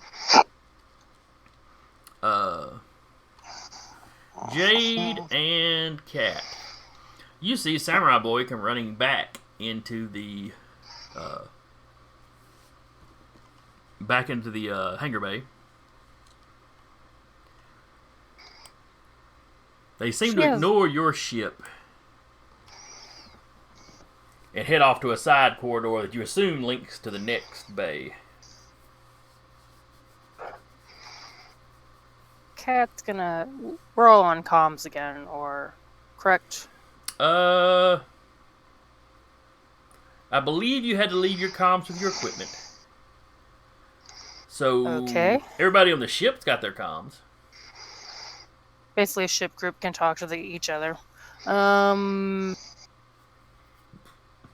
She will yell down to Adrian, "Hey, can you get Yanni over to the other group?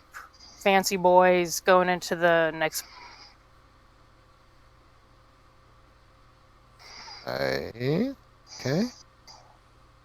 I don't know if he's getting a ship or what.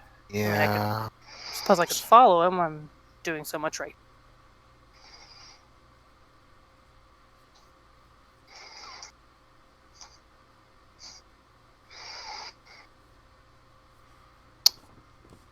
Probably best not to attempt following Mr. Crazy Samurai Stabby Murder Doomface. Oh, she's stealthy. She'll be fine. Let's not tempt fate. And That's what the DM says right before they murder you. You're adventurers. Usually. Tempting fate is what you do professionally. They've been tempting fate a lot. She'll bitch about it, but she's gonna stay on the ship. She'll just make sure that message gets patched up. Well, he will. She might pull up the gameplay. We'll have Yanni tear up some more of the system a little bit. Then he's just gonna blink out. Gonna warp back to Adrian. And Adrian's gonna send him after.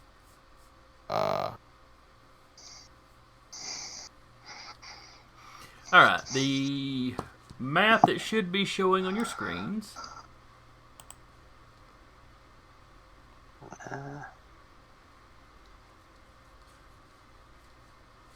This is where Yanni winds up.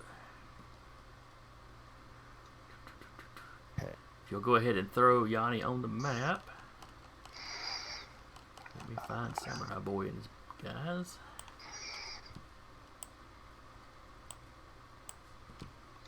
That a big map. Yeah, it's a pretty good size map.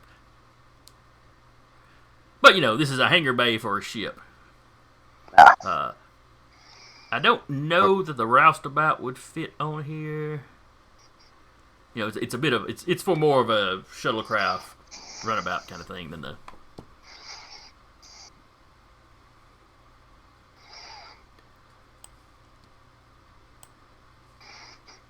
But you've got two troops. Samurai guys kind of standing around the corner here. Two of the troops are ducked behind this railing, which obscures them a little bit from anybody inside the room, but.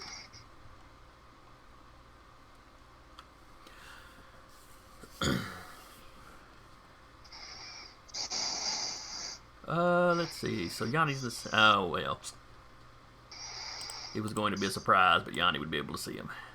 There's also a squad of troop up here.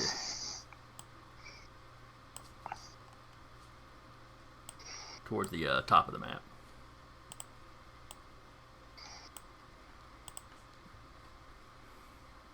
Now, going back to Hull's group, you're making your way towards the dock the Roustabout's in.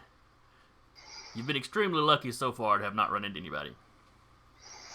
Something tells me that's not going to be the case anymore. All good I'll things come to an end. In this case, you hear a lot of troops up ahead, or a lot of feet. Some of them might be engineers, you don't know. Are there any side rooms we can duck into? There is. On your map, you see another hangar bay you can duck into that connects to the hangar bay the Roustabout's on. Is it this one? Maybe. If you would be so kind, if the whole group would be so kind as to put all of their miniatures in this little area here. That one. I like where this is going.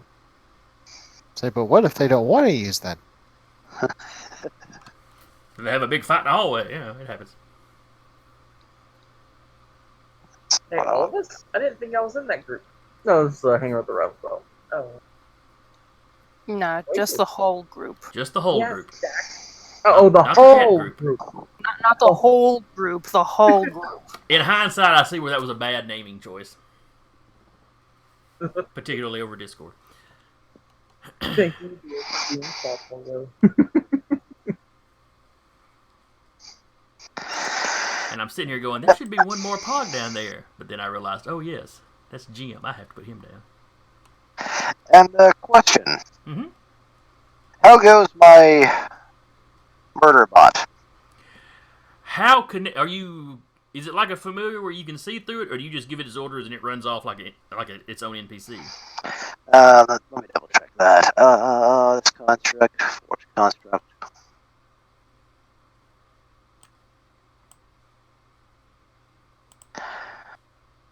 Interesting. I can actually summon multiple things, but I have to actually have it. Basically, I can issue it direct commands if it's within 60 feet. When given an order, the creature will continue to follow it until its task is complete. The creature is under your control for 24 hours after its power action ceases. It's like you summon a little golem. Yeah. You can tell it what to do, and it will do your commands to its bestest. But if you wanted to do something else, you'd have to go physically tell it. Yeah. I mean, I guess in a game like this, you could probably... Well, no, it says within 60 feet, so... Even strapping a comm link to him wouldn't work. But first I thought it was like a continuous one, and this one it actually said it's not, which is interesting.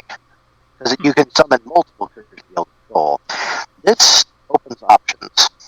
It does. Alright, so anyway, y'all are running through here.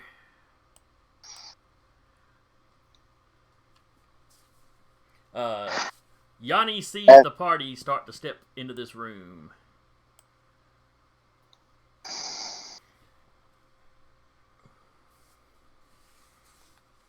And does Johnny give a warning signal? I don't know. Adrian, what does Yanni do as he sees Hull and Francis and Jim?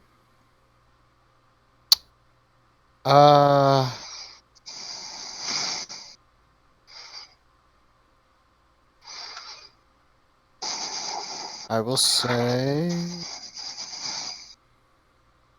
that he will.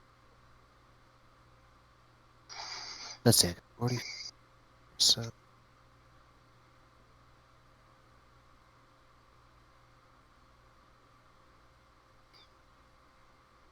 here.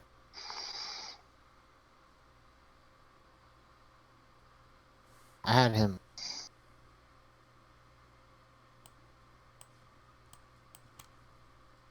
here and fly here. They can see what's happening.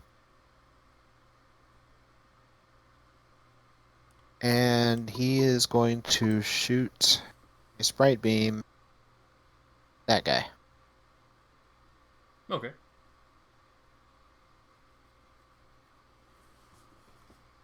An advantage because he's firing from stealth. Fair enough.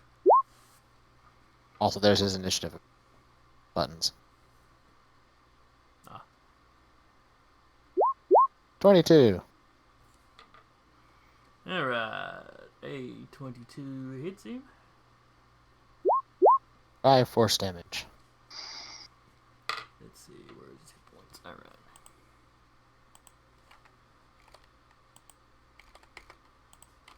-5.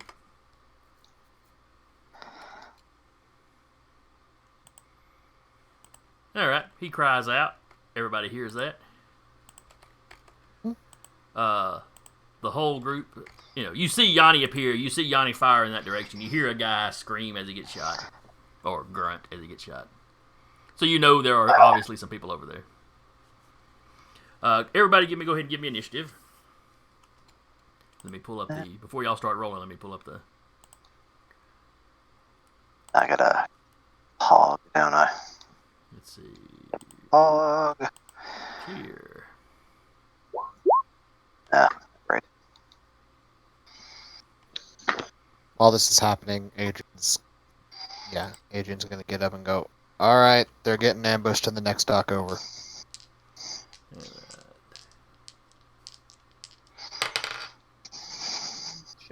Should we fire a big gun in that direction, or just I have think the it'll get engines through ready? the door, but...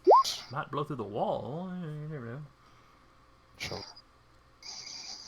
Alright, initiative. We'll just be ready to go. However, a flanking fire is helpful. And our samurai. Ooh, what page is the samurai stats on? 108.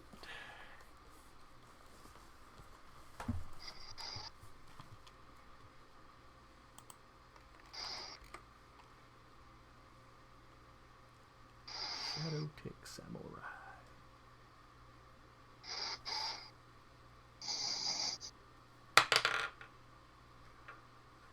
I can't roll for crap today.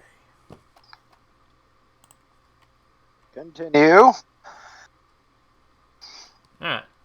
And by that I mean please continue rolling crap. Now, the cat group, go ahead and give me initiative too. Okay. Oh yeah, I guess Jim probably Where do you needs want initiative. us to put our tokens just so we can click and roll?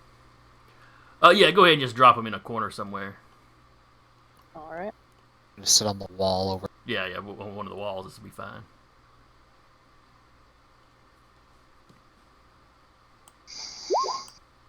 And roll Yanni and give him his 14. There are we at. And Jim got a... Oh yeah, I rolled fine for Jim.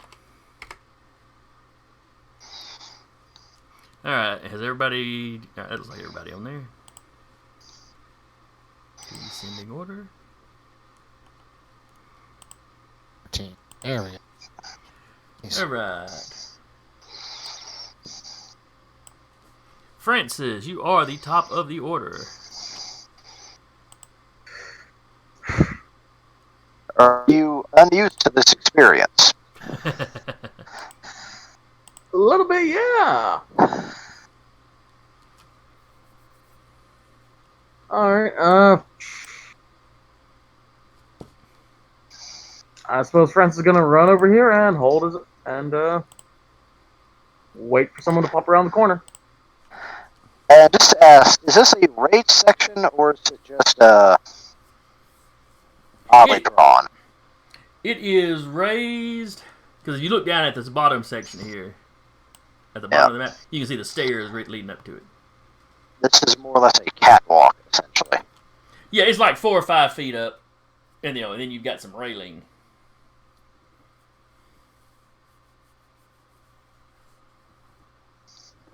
So with a climb check and it kind of is difficult terrain, you can get up over it.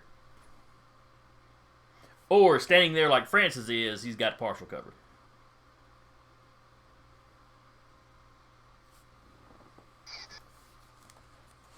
To anybody that doesn't walk right up to the edge. And, over the railing. Yeah.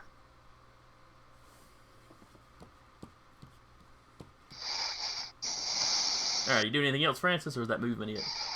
That'll be my turn. Alright.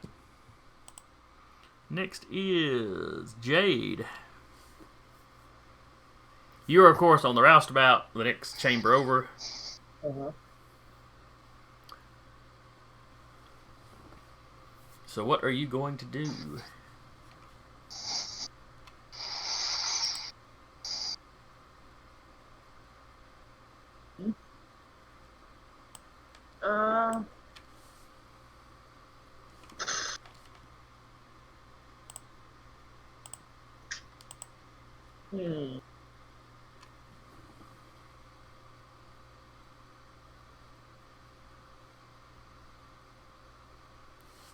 I'm gonna look to God, I can't remember her name. I'm sorry, Cat? It's been too. Yes, and should we go check that out? I'm already telling you they're getting ambushed by an entire squad of soldiers, including Captain Murderpants. Yes, but I don't know. I just feel like leaving the ship unguarded is like a really bad idea. Yeah, having more of us out there. I have we the told them entire to get ship over on here. lockdown. Okay, looks like we're going then. Literally, he has a special Esper power on the ship that nobody can access it but us. Okay, then I guess I'll bebop over there. Alright. And what is that power called, Adrian? Or what power of Adrian's is that? System lock. What level is that? It specifically requires the Black Hat power to get into. Okay. Nothing else works against it. I mean, welding torches are big enough guns, but Yeah. But it's a pretty secure lock, yeah. Yeah, and the Black Hat power only suppresses it for 10 minutes. Then it kicks right back. Alright. So Jade, you can start if you spend this turn double moving, you will arrive over here behind Captain Murderpants on the next turn. Over where? I didn't see. Oh, I thought you had clicked on the thing. I'm sorry. Oh, I had, but it was down the southern part of the map. Ah. Over where the samurai is, by the stairs. Ah, I see. Okay. Then, yeah. I will do that. Alright, maybe if I do that, everybody on the map's visible at one time. Alright. Alright. Jim is unarmed. I can, considering I have access to my Esper abilities, Jim has my knife.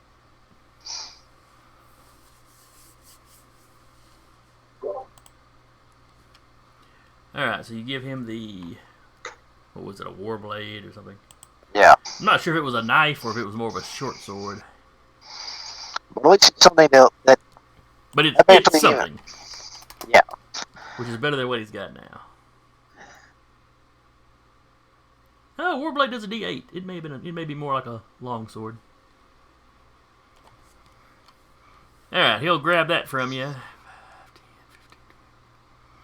He will run over here by Francis and kind of wedge himself in here. Question.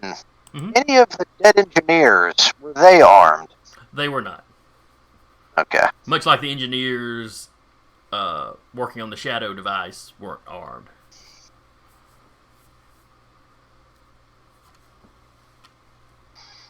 In fact, even the two you ran into after the red alert started weren't armed, though they had an armed trooper with them.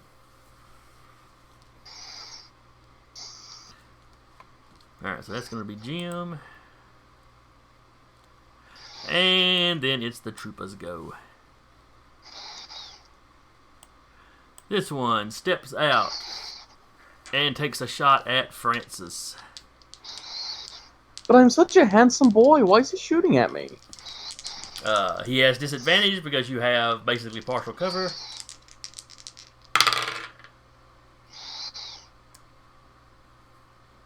Well,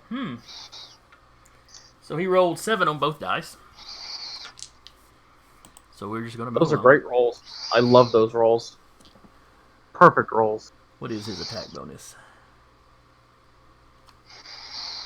Yeah, I'm pretty sure a 12's not going to hit Francis. No, sir. Alright, the one that Yanni shot steps out and takes a shot at Yanni. No, not Waddy. Does a 20 hit Yanni? Yes, a 20 does hit you. Yay. Alright.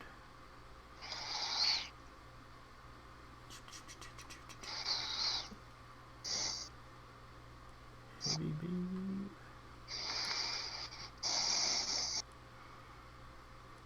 There you go. Heavy pistol. Alright. D8. Plus 3.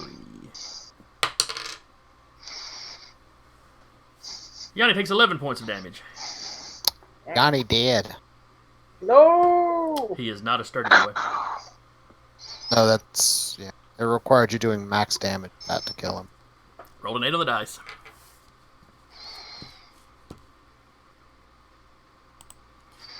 Alright, what does the next guy want to do?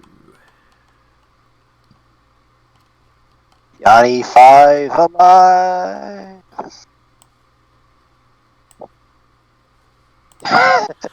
That's just mean. It's not the first time he's lost Yanni. Doesn't he just poof back though? I don't think he like bursts into flames. No, he's gone until... Let me have this, Sarah. Let me have this. until I can resummon again with what's it? Yeah, you got to use the ability again or whatever. All right, next guy steps out. Well, Francis, you're really the only guy they can see. So I'm just going to move all 3 of these out, and you're just going to face this little firing squad. I mean, statistically, that's how it's going to end for him, really. All right, first one. Out of the 3, first one. Still with disadvantage, of course. Let's see, got to take the lower. So that's a 10.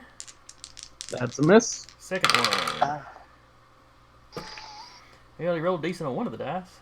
That's an 8, though. Oh, that's going to be the only natural 20 I roll all night. Ooh! But it's a 9 on the other dice.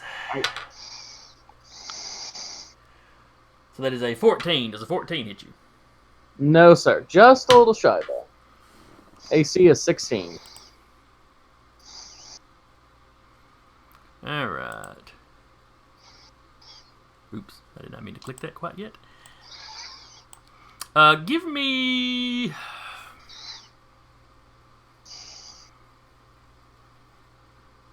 No, don't give me anything. What is your... Francis, what is your passive perception? 13. Oh, I was wrong. It was not my only natural 20 tonight. Alright. Both of these down here shoot at you. You have partial cover, but they are firing basically from stealth without you being aware of them. So that gives them advantage. So it just evens it out. Yeah. So first one. 13. And the second one, 11. It don't matter. It don't matter. I'm disgusted. Cat, your go.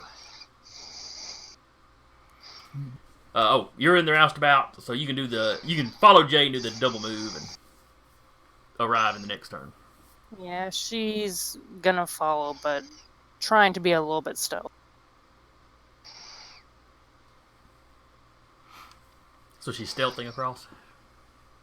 Yeah, she's gonna stealth just to try and get the jump on somebody. Does she have anything that's the equivalent of like fast stealth? Not at this level, I believe.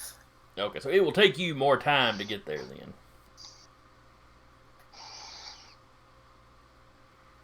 then. Screw it. By the time she gets there, no one will be surprised by her, because she knows Jade's gonna probably pull out the big guns. She'll just follow Jade. Okay. Hull. Okay. How far can this actually... Checking. Then 120 feet range. Now it's fine. Okay, it's the second one I can do. Cole will get into cover, Okay. and I will activate attack pattern. That's the one that's kind of like Bless. No. No, that's the sight thing. Yeah, never mind. Forget I said anything. This one, a pack of small combat drones fire down within an area. The area may be up to 20 feet long and 10 feet wide and 10 feet tall. So, Flame wall. more or less. That's 5. So that's starting with this one. I'm trying to get as many of these guys as possible. All right. It's Read the description of the area it does again. It's 20 feet. It can be 20 feet long and 10 feet wide. And 10 feet tall. Okay. So the way you'd get the most would be having this be the 10 feet wide. Well, those, I'm pretty sure I'd be able to get these 4 right here on that L. Yeah, I think the L is what would be your best bet as far as getting the most. Basically, your drones would like fly around here and then do a strafing run. Yeah. All right, is there a save they've got to make versus that, or? It is also a concentration. It is kind of like flame wall in that regards. Because I can leave it up and I can basically have them target different areas. Oh, we're getting rated. It must Hey, be it's 8 o'clock. Hey. It is. Mm-hmm. Raid time. Hi guys, thanks for coming. Okay, the targets take 3d8 fire and force damage. Is there any kind of saving throw they can make to avoid some of it? Oh, yes. It's a dexterity saving throw, a half if they fail it. Okay, so save for half. There's 4 of them. Their dexterity. And hold on, it's okay. 8 plus my okay, that changed because my save DC changed because of the efficiency. Hang on. Okay. Well, that should mean it's just 1 higher than it was then. Yeah. Make sure I'm calculating that right. Okay, that's right. 14 is what they're going for. Alright, so they need a 14. First 2. Both fail. Second 2. Both make it. So and how much damage were you doing? Alright, it is 3d8. So, wait 1 second. Okay. And I want to calculate something here. Is 3. Each of your turns. And for anybody just joining us, like in the raid, The party is currently trying to escape an enemy ship that they have been sabotaging through the previous portion of tonight's session. Okay, so 11 points of damage. So the first two take full, and the rest of them take 5.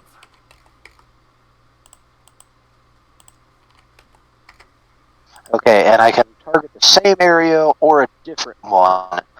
It's basically, I have basically a attack swarm is now flying around now. Right. As long as you're concentrating. So if you use something else that requires concentration, they'd go away, or Yeah. if somebody knocks you unconscious.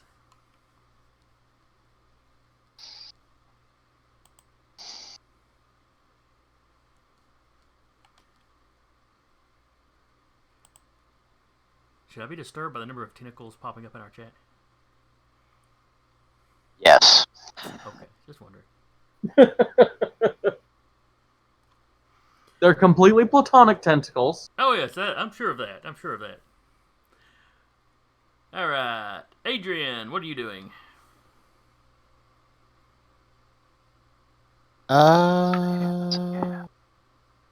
He is going to leave the ship, activate his obfuscate power to go invisible, and he's just gonna.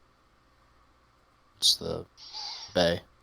All right, so obfuscate, and you start striding across to the other dock. Yep. Okay.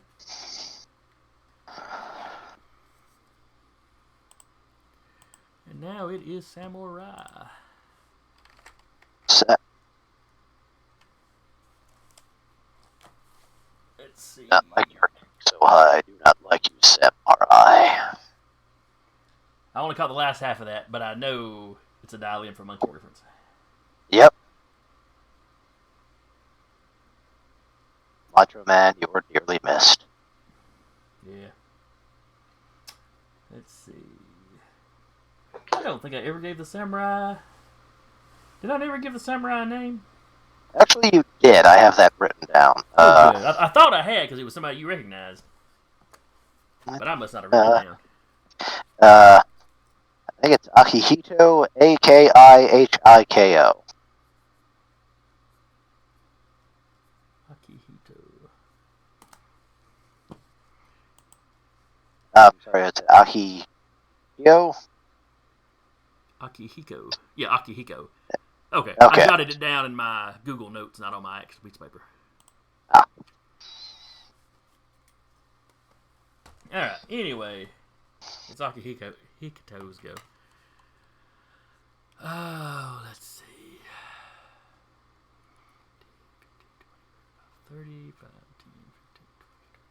15, 20,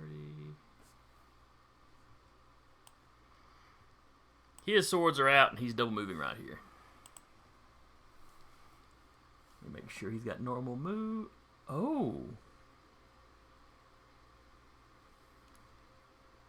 Oh.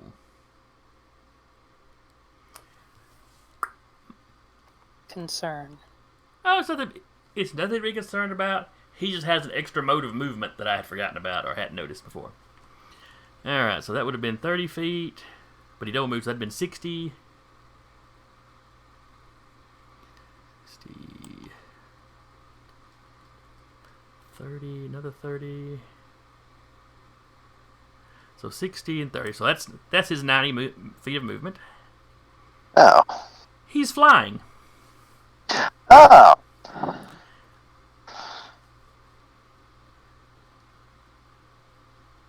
I don't like that.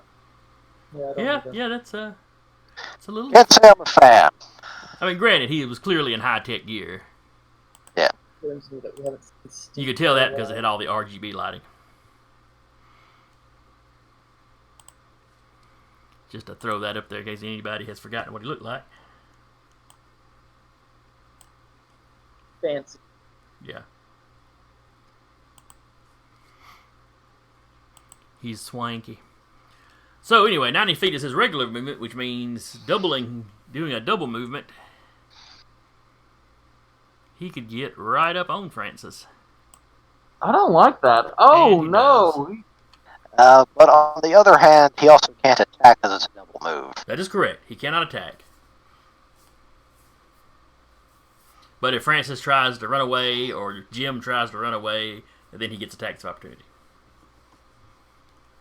But it also means he's engaged for anyone who can do extra damage to people who are engaged. There's no one like that in this map. Yet. Carrying on. All right. Oh, and he's the end of the round, so back up to the top with Francis. I'm gonna do the only thing I really can do and just unload my gun into him. All right. Now, firing into melee combat, does it still give you disadvantage? Seems like we've had this conversation before, but I am old and forgetful. All right.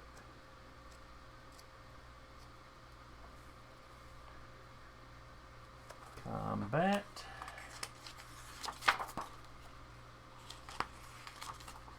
Flying.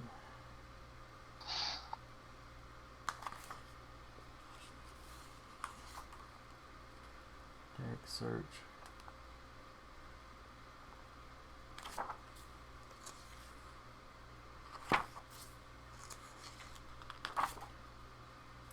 Does anybody remember off the top of their head whether or not firing, if somebody's engaging you in melee, or firing gives you disadvantage? I think there's a feat that negates that, so potentially. Okay. Yeah, well, if they've got a feat to negate it, then it's clearly a thing. I was trying to find it to be sure.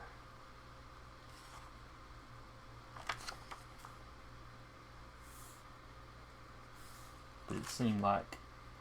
Oh, well, we're going to run with it now because it seems like I recall that.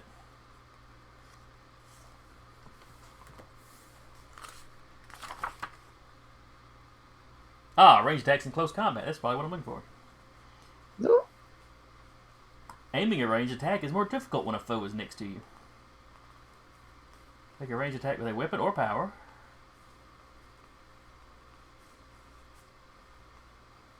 Yeah, within 5 feet. Alright.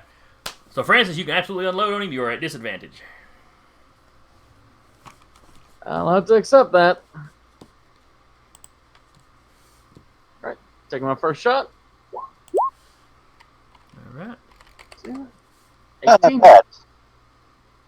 Not a bad shot. Does an 18 hit? Oops. Hang on. I accidentally flipped over to the other guy's page. Yes, an 18 is exactly what you need to hit. Anything lower and you would not have gotten him. Alright. Rolling for damage. Good to 10. know. And I'm going to make that a flash burst. Upon a successful hit from a melee range attack, you unleash a burst of energy and add a stunt die. So I'm gonna... So you infuse that shot with some of your Esper abilities. Yes. Oh! So that's 18 damage done with one attack. Alright, let me see what And he also needs to make a dex save, or else he's blinded. What kind of damages were that? Piercing, and then it just says energy. It doesn't give an energy type, just a generic energy. Yeah. Okay.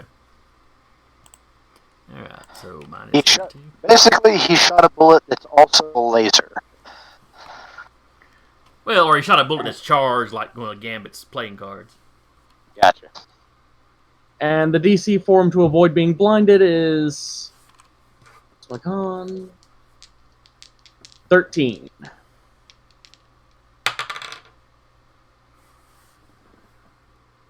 Alright. You said that was Dex? Yes, sir.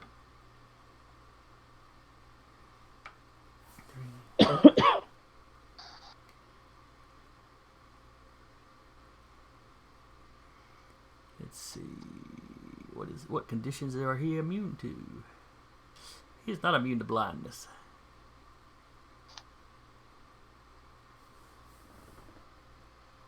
Huh, we'll have to look that up.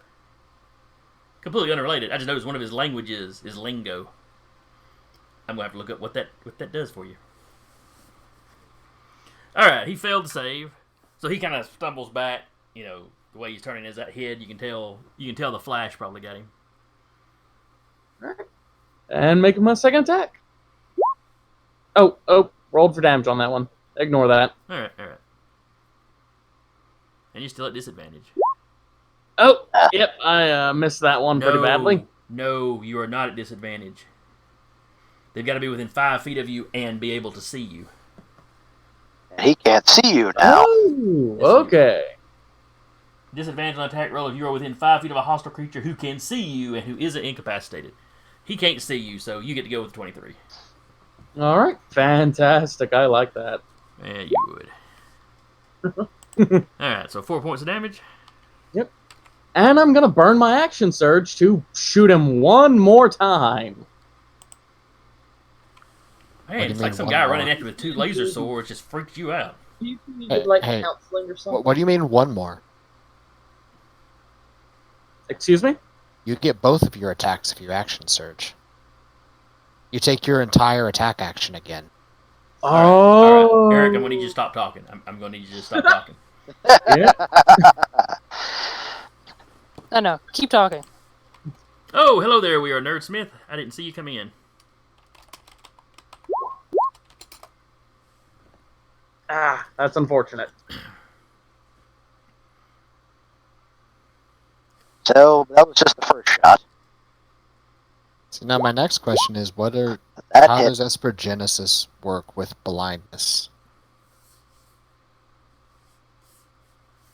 I believe it works pretty much like... attacking a blinded creature gives you advantage on the attack. Oh. I'm checking.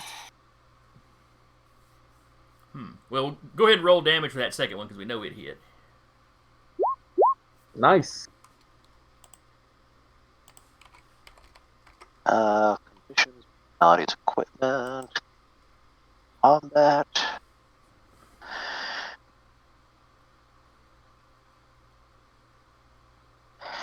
$282 conditions. Yeah, it doesn't really say anything. It says a blinded creature can't see and automatically fails any ability check that requires sight. Attack rolls against the creature have advantage, and the creature's attack rolls have disadvantage. Okay. So I guess if it's a hack roll, would it be considered an attack roll? Francis is shooting him. That would be an attack Yes. roll. Yeah, but I'm assuming Adrian was probably asking for hacking. Oh, okay. No, I'm asking for Francis because I saw he rolled that 13, Oh. but I know But that the he's 13 blind. But since he's got advantage, it's actually 25, so roll damage Never for that first attack. mind. Oh no, you pulled up the rule we needed. That's the important thing. Okay, so both those attacks hit. So both of those hit because you would have had advantage. All right, so that's 15 damage altogether. And you know what? I'm gonna go ahead and burn another stunt die and make one of those flash burst again. All right. So that's 21 damage. But he does not have to roll to save versus blindness this time. Nope. Because his eyes have already been burnt out of his skull. Well, Or it's at not least, quite you know. that bad. Yeah, unfortunately. Never corner a lizard. For his last action surge, he's going to drop his tail and run. No, that's how he gets out of grapples. Somebody has grabbed him out the tail and it just pops off. He takes off. All right, next up is Jade. It's kind of hard to follow that. Oh, there you are. I'm sure you'll do fine. One thing I was looking at, Imbued strike. where's it at? Up.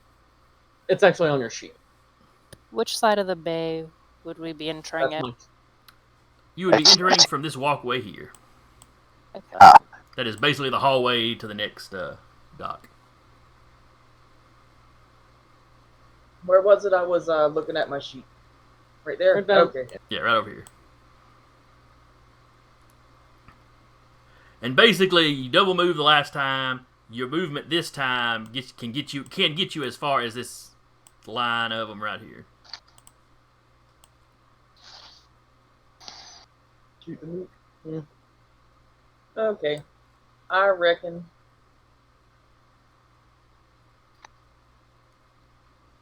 Reading. I'll say I'm doing that first. I'm gonna use my imbued strike against this one Okay. with my.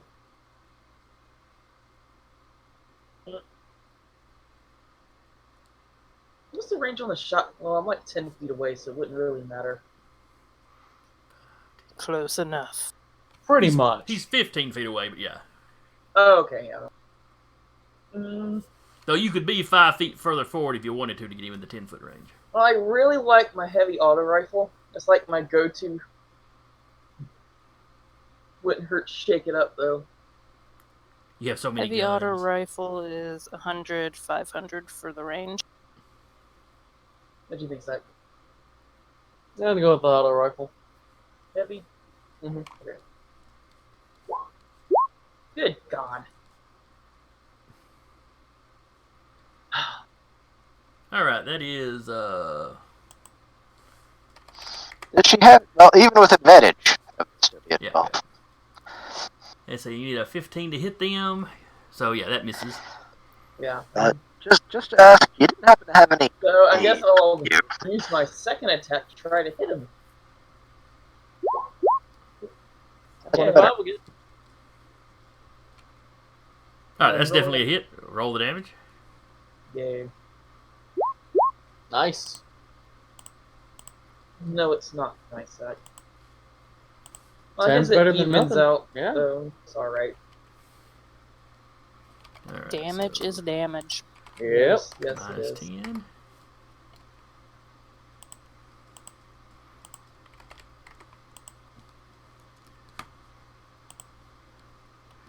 Alright. Jim steps forward and takes a swing with the sword. Which he looks like he may actually be proficient with.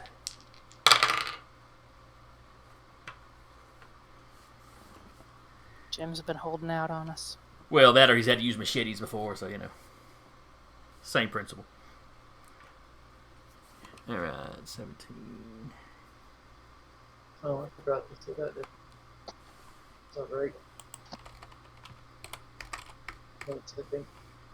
He needs an 8, 17. Oh, roll 17 on the dice. He needed an 18 to hit, so he definitely hits. So that's a D8, I think it was.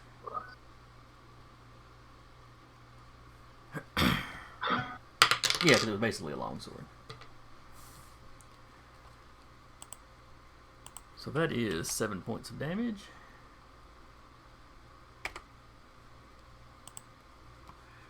Samurai's not looking good. He has run up and is in the process of getting his head handed to him.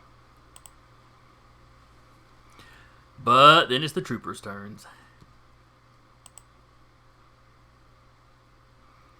Alright, the trooper that Jade shot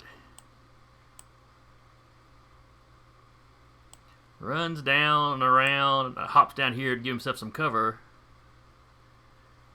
and starts firing through the bottom of the railing. At Jade, of course. Gonna damage the heck out of that railing. Well, it's not a solid piece. There's gaps in it. Think like a... Almost like an old picket fence. You know, as far as it's got like Yes, slats. It's a safety railing.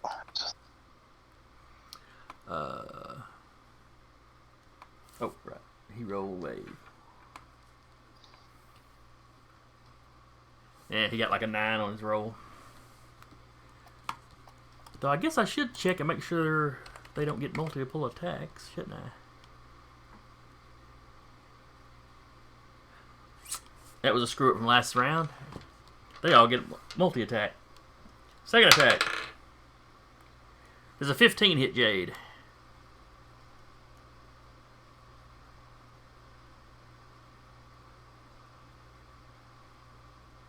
Sorry about that. Yes. Alright. With his heavy pistol.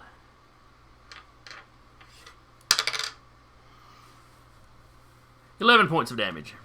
Ouch. Ouch. It is an ouchie. That's basically a scratch for you. But y'all just gained a level. You should be fine. Just 42 hit points total. Oh, I don't want to hear no whining then. Pretty much. This one runs down right here. Let's see. He's got his gun in one hand, but it holds his other hand up to you. Oh. Photon beam. Let's see. Fires an energy beam in a 30-foot line that is 5 feet wide. Each creature in the line must make a dex saving throw.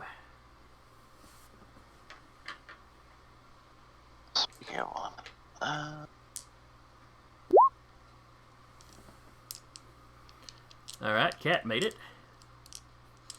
Jade, give me a dex saving throw. Oh, of course not. God damn it. Lang. I can do much worse. Yes, we know. We believe you. You don't have to prove it. I still remember the Icons game when you ran across the fake BI agent you really didn't like. I have not heard such language in a stream before. You know, I don't remember this at all, and I feel really bad about it. Mm-hmm. I feel like I would be proud of it. Uh-huh. Alright, so... I think it's for half damage. Yes. No, I'm gonna take no damage. I'm using Uncanny Dodge. Fine, then. Only Jade gets hurt. Not only can I not shoot, I cannot dodge either. I've only got like 33 hit points, and I need to conserve them. Oh, I'm sorry. I'm sorry, Anna. No, you're not. I'm a little sorry. Alright, so that's a 6, and a 7, and an 8. Oh, God. How? Big yikes. And I gotta roll one more dice. But I told you. I've only got 48 with me. Alright, 8. We should have stayed on the ship. 25 points of damage. Oh, God. Please drag me back when you go. Oh, my God. Somebody grab Jade on the way back. Now, let's see. Now that one's got a recharge on it, so Roast On the chicken plus side. Jade. Was that this guy that just did that? yes, that was that guy. On the Can they plus all do side, that, or is it just that guy? He looks just like the rest of them. God damn it. So I mean, mark him as having used his I almost said breath weapon. Now, so he's used his photon beam, so they're not that tough. It's just something all these synthetics can do. and I'd like to point out that Jade did manage to top what Francis did, but in the bad way. She did the reverse of what Francis did. They're balancing each other. He's cursed. He steals all my luck. I'm sorry. You joke, but whenever I'm using my own roller, I've been doing crap. So I think I might actually be siphoning your luck into my rolls, and I need to move slightly farther away from you because that's murder in your eyes. We're fixing your computer. Alright, so the troops up to the top of the map now. Oh, let's see here. They see their boss getting the worst of it. So 5, 10, 15, 20, 25.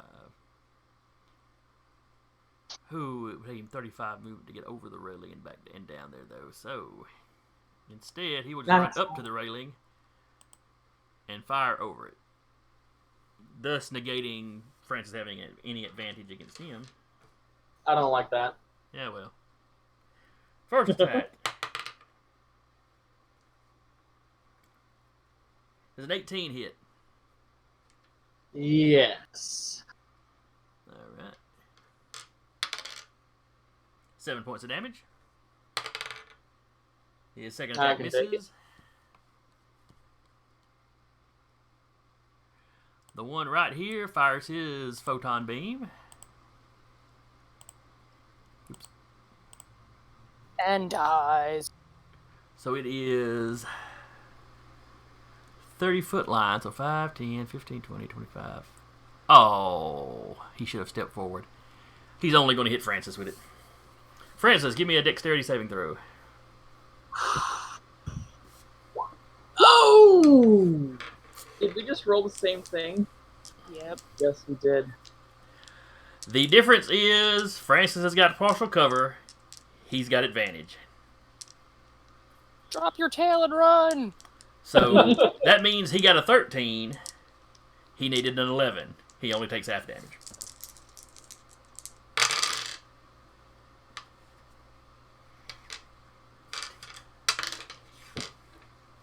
So it's 18. He takes half of that. 9 points of damage.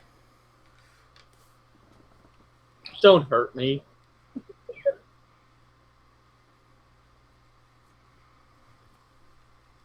Now that's stuck in my head. Alright. No more. This guy standing here is going to shoot at Jim. That bastard. Mark that guy for death. Let's see. Go ahead and roll both of his attacks. You got a 13 and a 14. But Jim does not wear armor.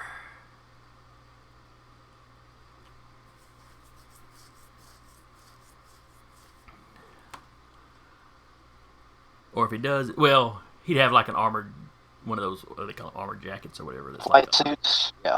Yeah. that it's what, a +1, a +2? Give me a second. I'm looking.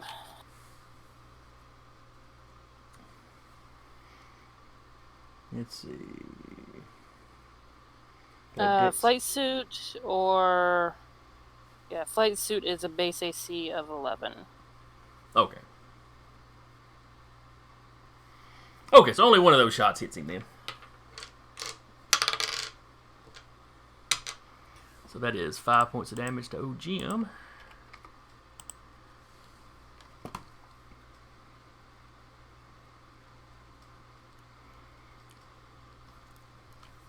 Francis, you hear Jim go, "Ah!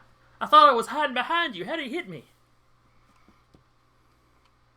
I mean, no offense. You've got the armor. Yeah. Alright, that was those two. And the last two are just going to shoot at Francis from where they're standing. So, first shot from the first one. Misses because of the disadvantage. Second shot. Misses because of the disadvantage. Other guy. Misses. And misses. Woo! They are not good at disadvantage when at disadvantage. And Kat, your go. She is gonna move right here and shoot this guy flat in the face or facial area. Okay. Somewhere in the face hole. 16. Alright, a 16 is in fact going to hit him. Not able to do any sneak attack or anything on him at this point, but 11 damage is nice. I'll take that. Will you? Will you take that? Alright, point to I'll which one it take was that. again. The guy that did the The photon. Okay. Proton. The one that doesn't have, that wouldn't have advantage, or wouldn't put you at disadvantage. Gotcha. Alright, Yeah. so minus 11. Alright, you can tell he's taking some damage. And then it is Hull's turn. Checking here. She was actually going to use the rest of her action to move, like, right up here. Oh, right. I forgot all about the movement. Okay.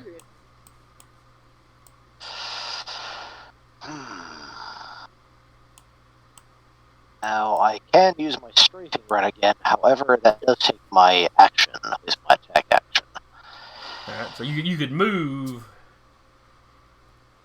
and use your strafing run, or let your strafing run go and do something else. Yeah. What you gonna do? I could potentially hit these guys, or I can hit these guys back here for basically getting rid of some of the large chunk of the mooks. Yeah, they are mooks, but they are getting a lot of shots, so... Yeah. That, wall of fire spell thingy stuff? That's what he's talking about using. Yeah, this is... Yeah, instead of like a wall of fire, basically it's like a attack swarm that targets an area. I can pick a different area to target.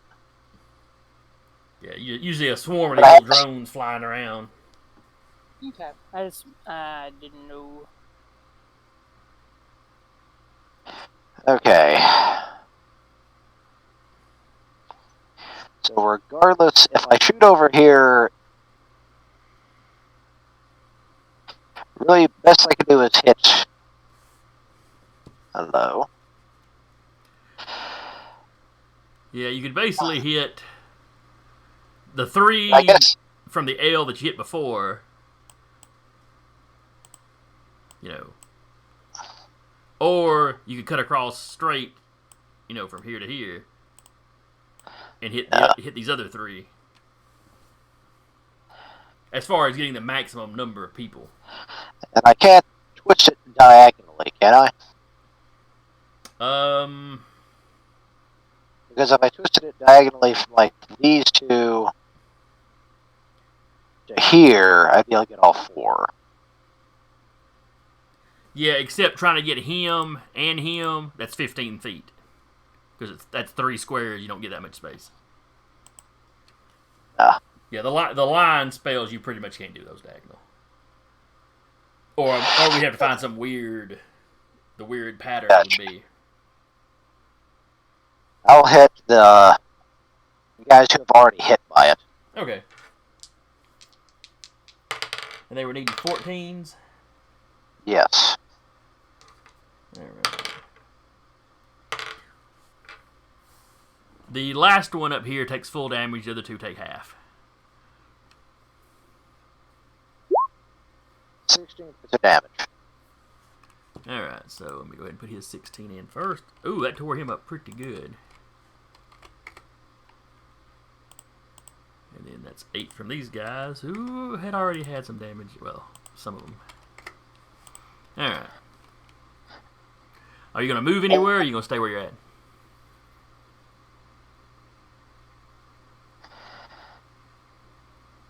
I'm gonna move over here. Basically, I'm trying to draw attention from this guy. This way he doesn't just target Francis and Jim. Alright. And while I'm also on the subject, let's go back to the actual one. Because since that was my attack action, I can actually use my little zap ability. Basically, if I make an attack against something, I can do that one attack against somebody. That did not require an attack roll. That was you using an Esper ability. That is correct. Now, you know, that was not an attack action, that was an Esper. Or in this case, it's concentrating.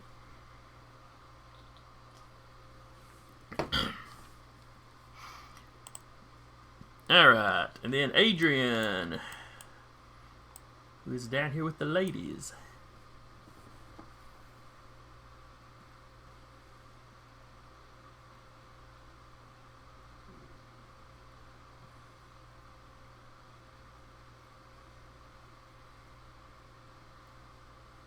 What are you plotting? I'm shenanigans. Going to here. Actually, no, he's going to come here. This guy that's hiding. Okay.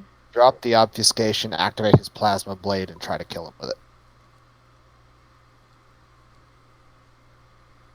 Ouch. Alright. The thing that they never took away from him. Because it's built into the gauntlet. Yep. Not a mistake they'll make next time. That's assuming they survive. 23 to hit. 23 definitely hits. God. Lowest possible damage, though. I was about to say, I was expecting better. Yeah, a 2, a 1, and a 1.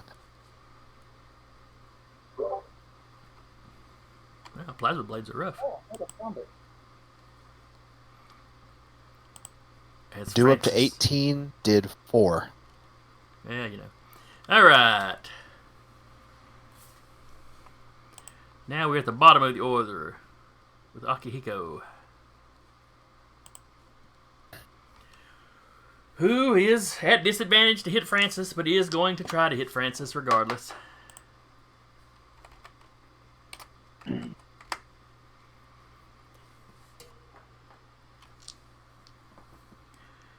Let's see. This is one.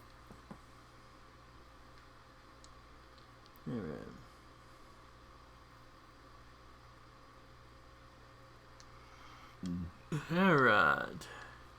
He is using a plasma long blade.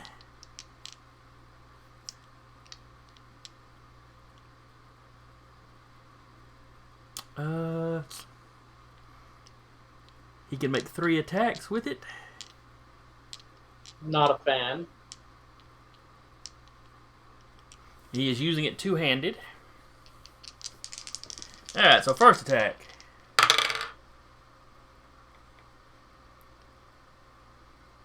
It's a 12. So that whiffs. Second attack is a 25. He rolled a 19 and a 20 on the dice.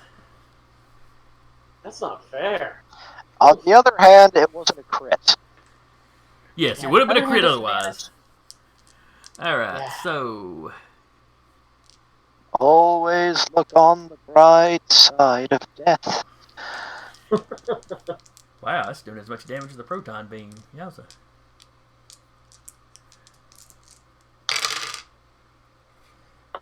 One, 2, 3, 4. 5 points of damage. Wasn't quite minimum, but he was trying. And then his third attack. Does a 15 hit Francis? No, you just missed. Okay. I knew he was floating around the 15 or 16. I couldn't remember for sure. You were one shy. So he whiffed pretty good one time. Then he nails you. And then you just manage to get your snout out of the way as he comes down again. You're pretty sure he's still blind, but you're also pretty sure you don't really want to fight him when he can see. So I'm going to try and kill him this round. Show off. Oops. Come on now, what is this thing? Alright. Francis, it is your turn. 22. That's a hit. Rolling for damage. 8. And I'm burning my last stunt die for another flash burst. 12 damage. Alright, he looks like he is hanging on to life by his fingernails. Then let this be the final nail in his coffin. That's a hit. Nope. That's a crit, isn't it? He has a plus 9, I 19. believe. Isn't that critical? No. Now, usually if you roll a 20, they usually make the number green. Yeah. And if you roll a 1, they make Okay. it red, so you can tell at a glance. 19 was counted, but I think that's something else. Yeah, it's a different system. Certain level, you get a crit at a lower range. That's for a specific subclass of fighter. Yeah. Here, I think, in this case. Alright, so roll your damage. Oh, wait, no, that's the 7 is your damage. Hang on.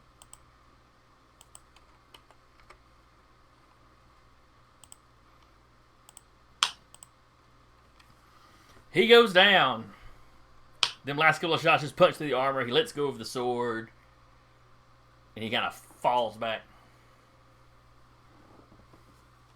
I take the sword if I can.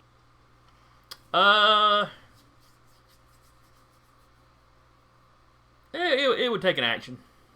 Alright. You still have a move action. No. In 5th edition, they don't really define it as move actions. He can't pick it up with his move. Though he can move if he wants to. Honestly, I don't want to make Jim a bigger target than he already is. Then again, I did just murder their boss, but...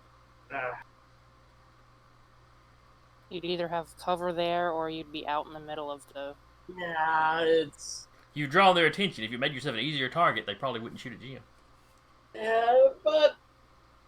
I don't have that many hit points left. Oh, So I think I'll stick with being here. Okay.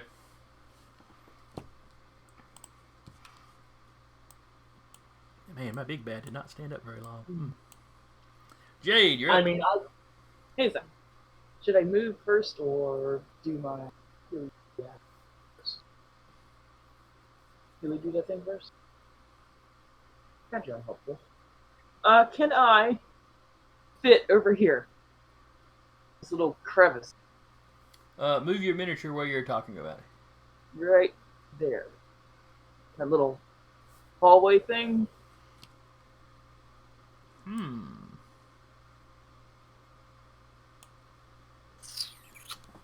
Trying to figure out what that's supposed to be, even.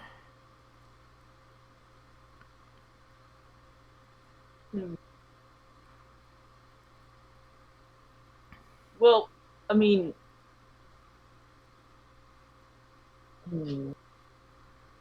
I'm just looking for cover. Well, right here would give you some cover. What about right here? Well, from the guys up here. I guess the guys down here Well, that you're I mean- actually engaged in, yeah, that'd be a little more difficult. You could always drop on this side of the stairs. Yeah, I guess I'll do that. Cover from everybody. Okay. I am now going to use my second wind ability. Blah, blah, blah. Roll a d10 and my water level. That's how much I read.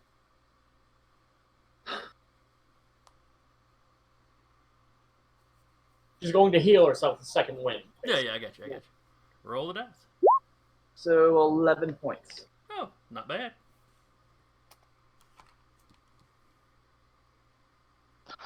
Mm.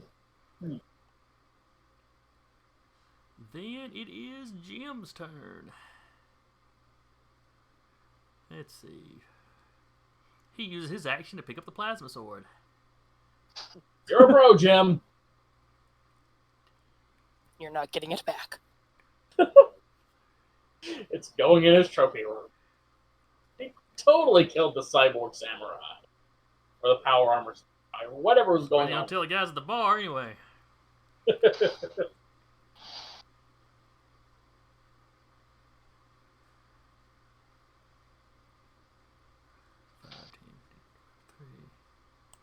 And he double moves and wedges himself in this corner here.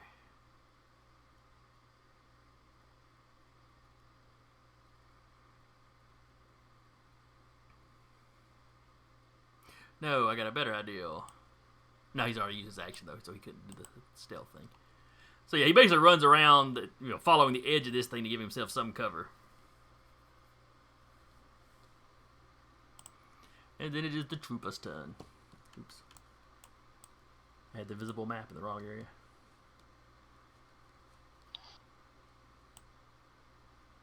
Too many screens to keep up with. Oh well. So yeah, so Jim moves there. The troopers go. The one by Adrian. Let's see. He drops his pistol and pulls his warblade and takes a swing.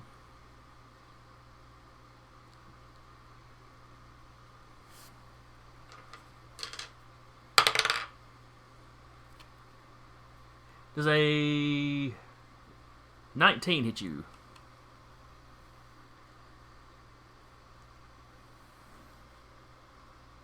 Adrian. Yes.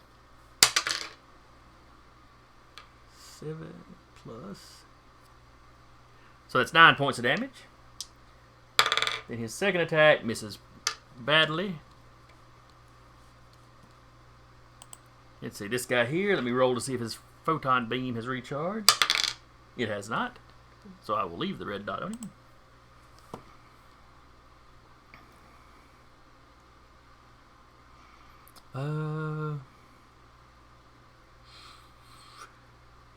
Let's see. Did Cat shoot him last round? Cat shot proton dude, yeah. Okay. He's going to move down this way. After I've readjusted Cambot's map. Alright, now he's going to walk down this way. Basically a full move down that way, he's going to shoot a cat. Missed with his first shot. Does a 17 hit you? Yes, and uncanny dodge. Wait, excuse me, as 16. I was looking at the Warblade. Meets it, beats it. Okay, so yeah, hits either way. 5 points of damage. Okay, and she's just still going to use her uncanny dodge because she can use it as a reaction to have the.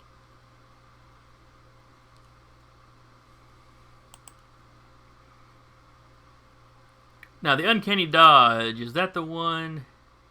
Starting at 5th level, when an attacker that you can see hits you with an attack, you can use your reaction to have the attack's damage against you. Okay. Alright, so that is... She doesn't get any other reaction until her next turn comes around. But Alright, so back up here to these guys on top.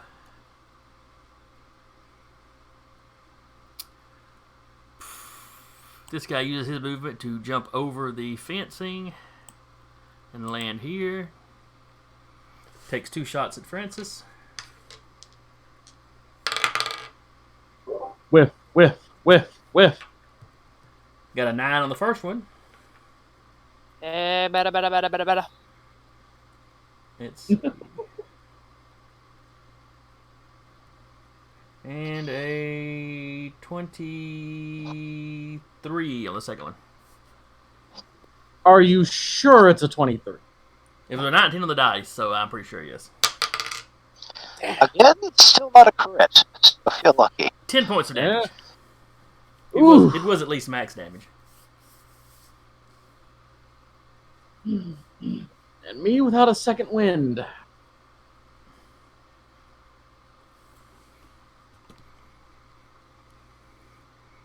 Let's see. This guy just steps up to the edge and tries to shoot Jim. Let's see. A 2 on that dice and a 7 on that dice. So that misses.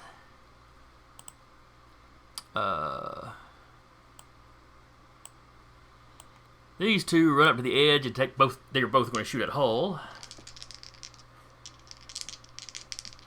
They may have figured out and deduced where that attack swarm is coming from. So the first one's taking his 2 attacks. 3 on that dice, but a 20 on that one. So it's a crit. There's at least that.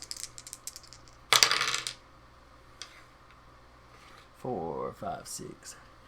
9 points of damage. And the other one takes a shot. His shots at Hull. And an 11's the highest he rolls. That does not hit me. No, it does not. 5, 10, 15, 20, 25. And this one runs up to the edge. He's going to hop down with his buddy, but that requires a double move, so he does not get to actually attack this round.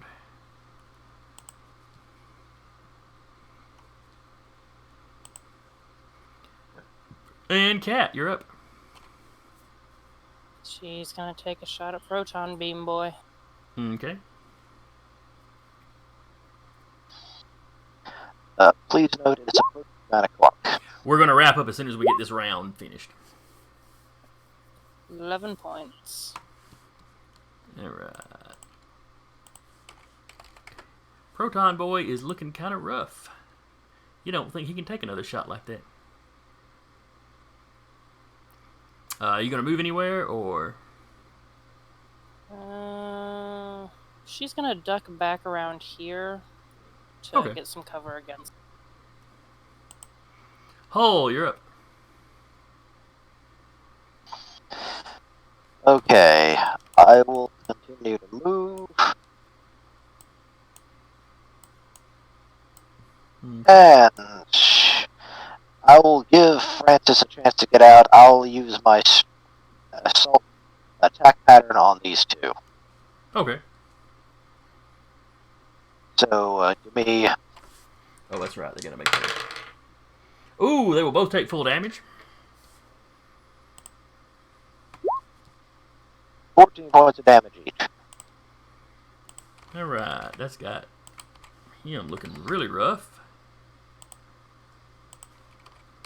And, him looking equally rough. Well, no, he actually looks rougher.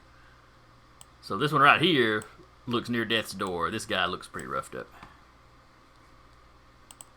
And then Adrian will finish off the round and tonight's session.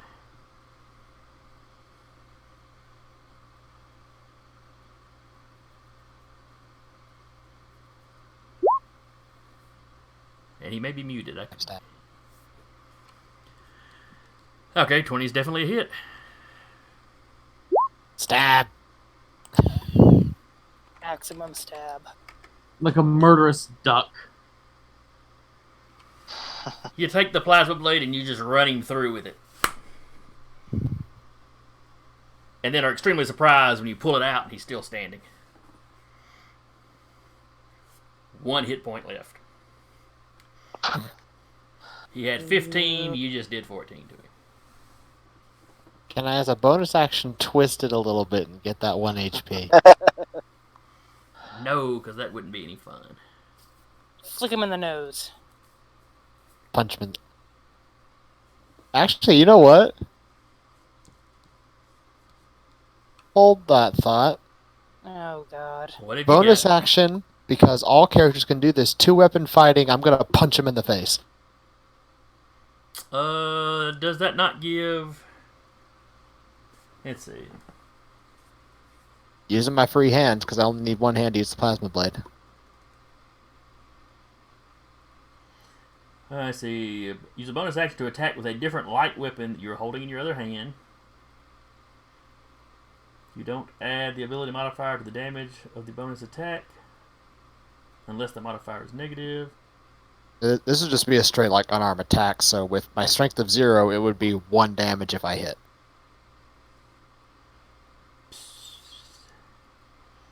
Let's see.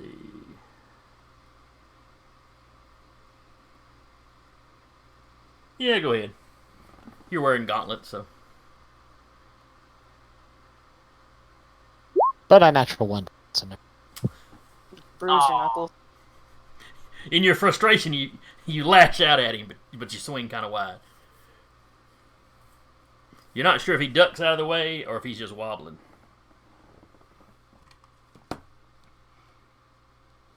But it means he will, in all likelihood, get at least 1 more shot on you.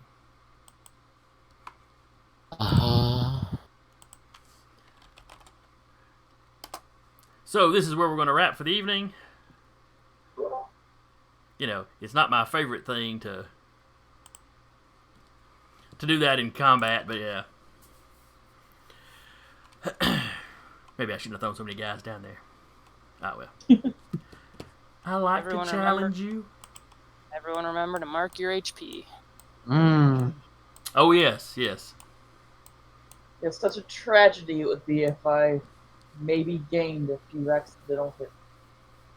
I'll keep an eye on her. Please do. Let's see. All my guys had their pet pogs marked with their HP, so that won't be an issue for me. So anyway, thank everybody that swung by, checked us out. I hope you enjoyed it. Hope my players enjoyed it. Again, I've been your DM for the evening, Jason. Playing with me has been Sarah playing Kat, Anna playing Jade, Zach playing Francis, Patrick playing Hull, and Eric playing Adrian. Come back tomorrow night for the showcase. We'll continue to run Icons, where I'll be running that one. Thursday night will be Maddie running her Curse of Strahd, and then we have the weekend off and back on Monday with Escorts, the new D&D campaign that Captain Sack is running. Let's see. I feel like there's something else I should mention. Oh, right. Ship maps. All the ship maps we've been using are by 0 Hour. That's 0-hr.com. They're not technically a sponsor, but they were gracious enough to give me permission to use the maps. So if you like the look of them, if you like any of the miniatures that I keep holding up, ship miniatures, that's from them. I highly recommend you check them out. So until next time, we will see you later. Bye-bye. Later. Catch you later.